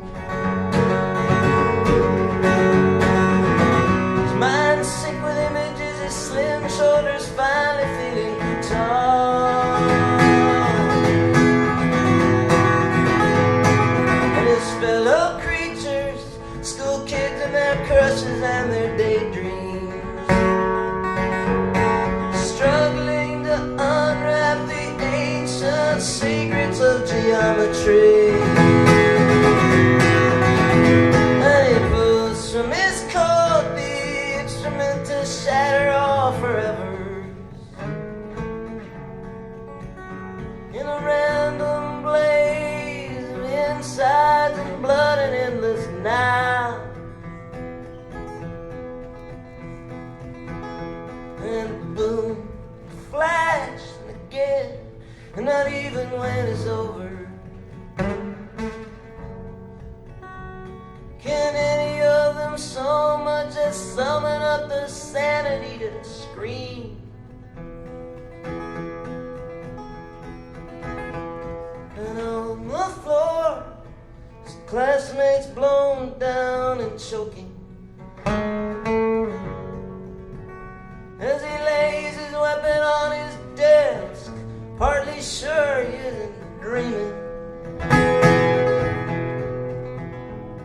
And all around the world, everyone descends to offer condolence.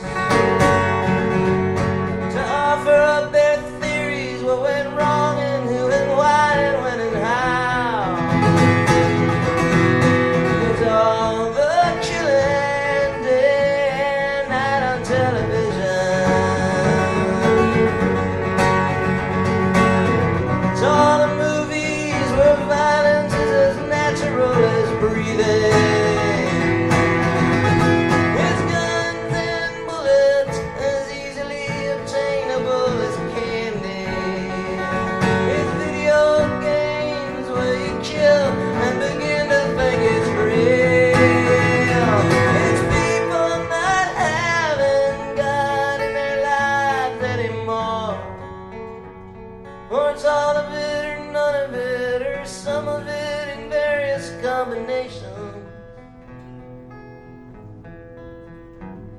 Now these theories sound pretty logical, I guess.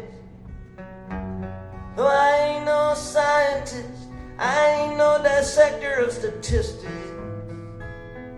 I ain't no psychologist, I ain't no botanist or philologist. All I can do is offer up a prayer of my own.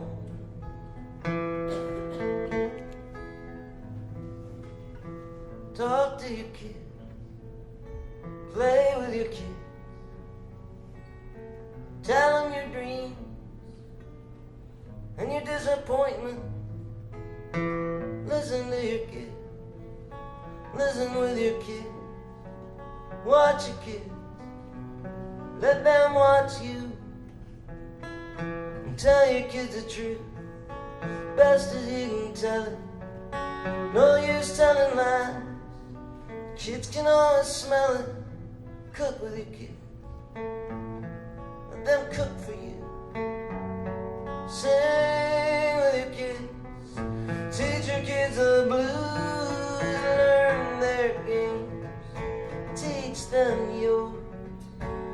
Walk with your kids, tell stories to your kids, be sad with your kids, embarrass your kids, be stupid with your kids, let them embarrass you. Be strong with your kids, be tough with your kids, be firm with your kids, say no to your kids, say yes to your kids, take it easy on your kids. You were a kid not so long ago. There's things you know your kids will never know. There's places you live, but they'll never go. So dance with your kids, paint with your kids, walk with your kids, tell stories with your kids. One day your kids, oh, one big kid, and maybe they'll have kids of their own, and so they talk to their kids, play with their kids, tell them their dreams and their disappointments.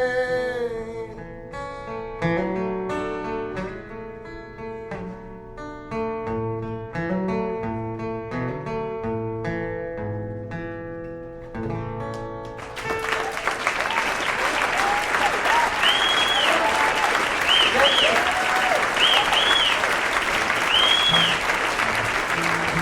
Thank you very much. Thank you. Man, you guys are troopers. I was halfway through that and I thought, oh man, these people don't want to hear this. I appreciate that. Thank you. Well, I'm going to do one more for you, and just to mix it up a little bit, I'd like to do kind of a serious song.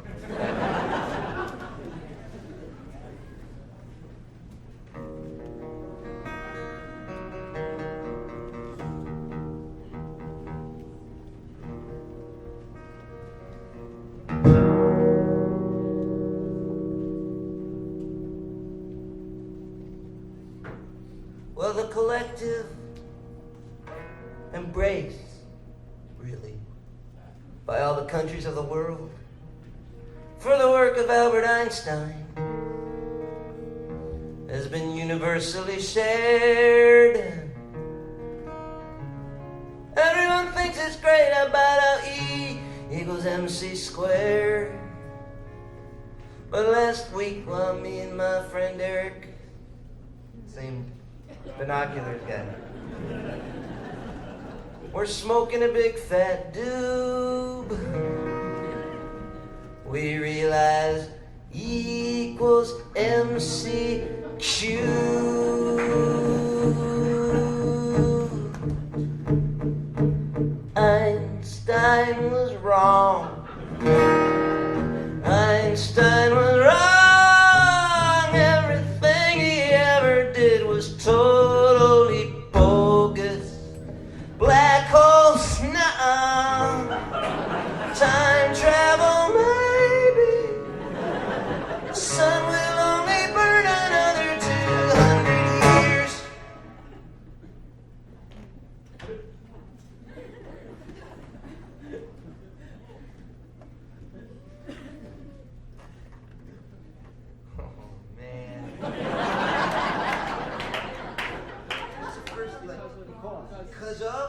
Because of the wrong assumption. That's the wrong chord now. You can't help me on the chord, can you? Because of the wrong assumptions upon which he based it. Stephen Hawking's whole life has been wasted. Einstein was wrong. Einstein was wrong. Einstein was wrong. I'm sorry.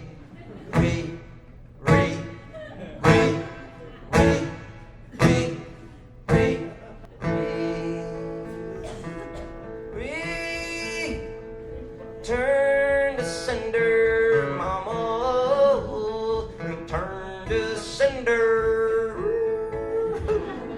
Return to sender. I'm a coming home. I'm a coming home to my big mama girl. Return to sender, 'cause I'm a coming home. I've been gone out too long. Return to sender, 'cause I'm a coming home, and you won't get me on the road again. I'm coming home to eat all your cookies. I'm coming home tomorrow or the next day. Better get ready for me, 'cause return to sender. I'm a coming home. Return to sender. I'm a coming home. Thank you.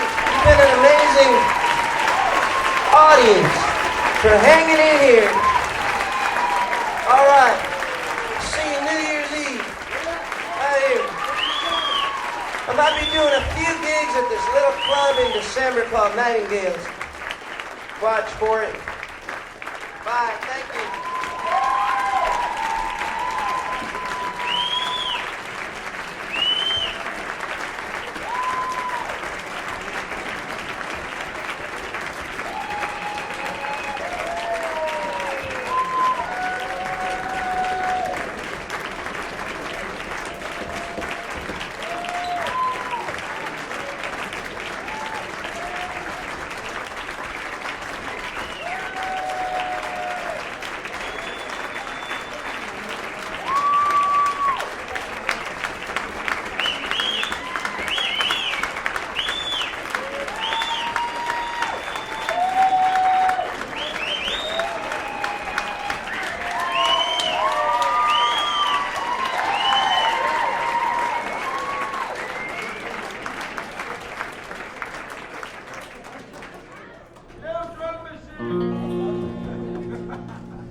Nobody's yelled Judas yet. We're all right.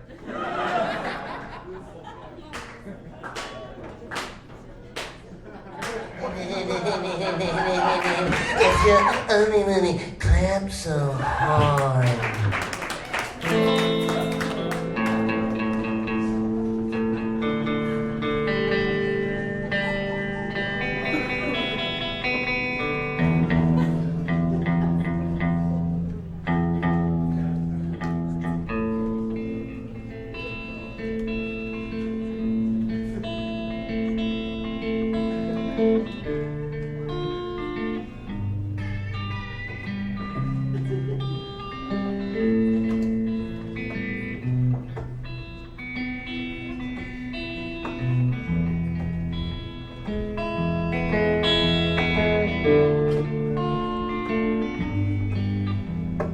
I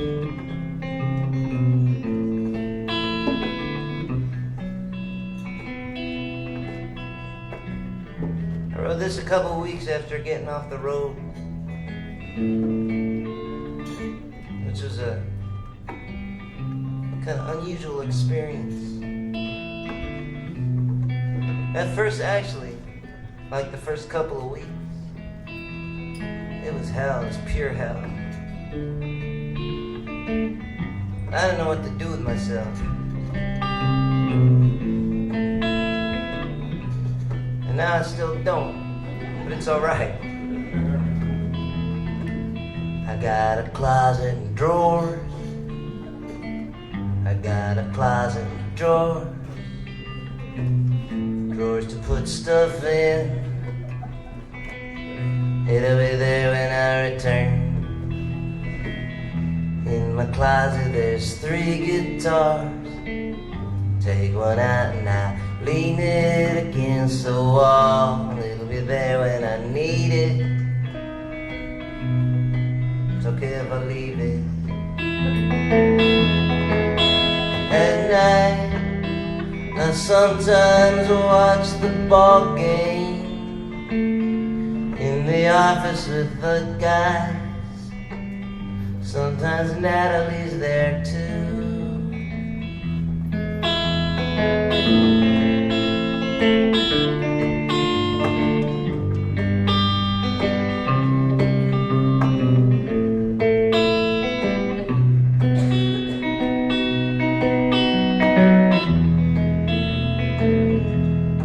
Lots of people to meet.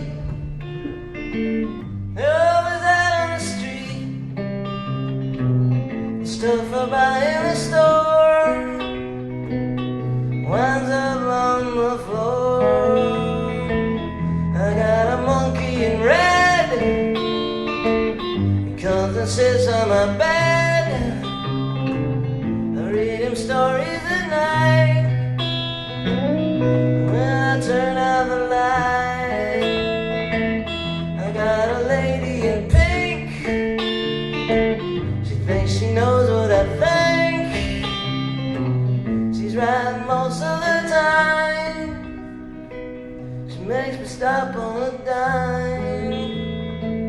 I got an attention span, knows the length of my hand. I tie my trousers with glue, and I send them to you. I got a closet and drawers. For the first time in years, I put your number away. Might use it someday. Sometimes I don't sleep till it's morning. That way it's light out, and I can see my dreams. I got a closet and drawer. Got a closet and drawer. Drawers to put stuff in. It'll be there when I return. Ta-da. Ta-da.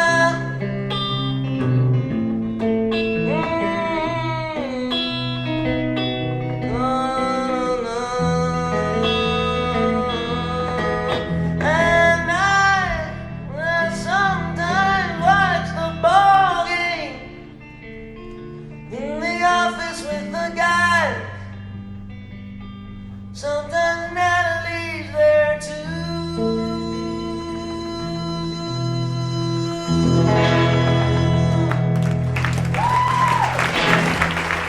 Thanks a lot. It's Duke McVinnie, Jarrod Kaplan, another thing from Wainwright, and Susan Werner, and Randy Kaplan. And thanks y'all for coming out. I'll see you.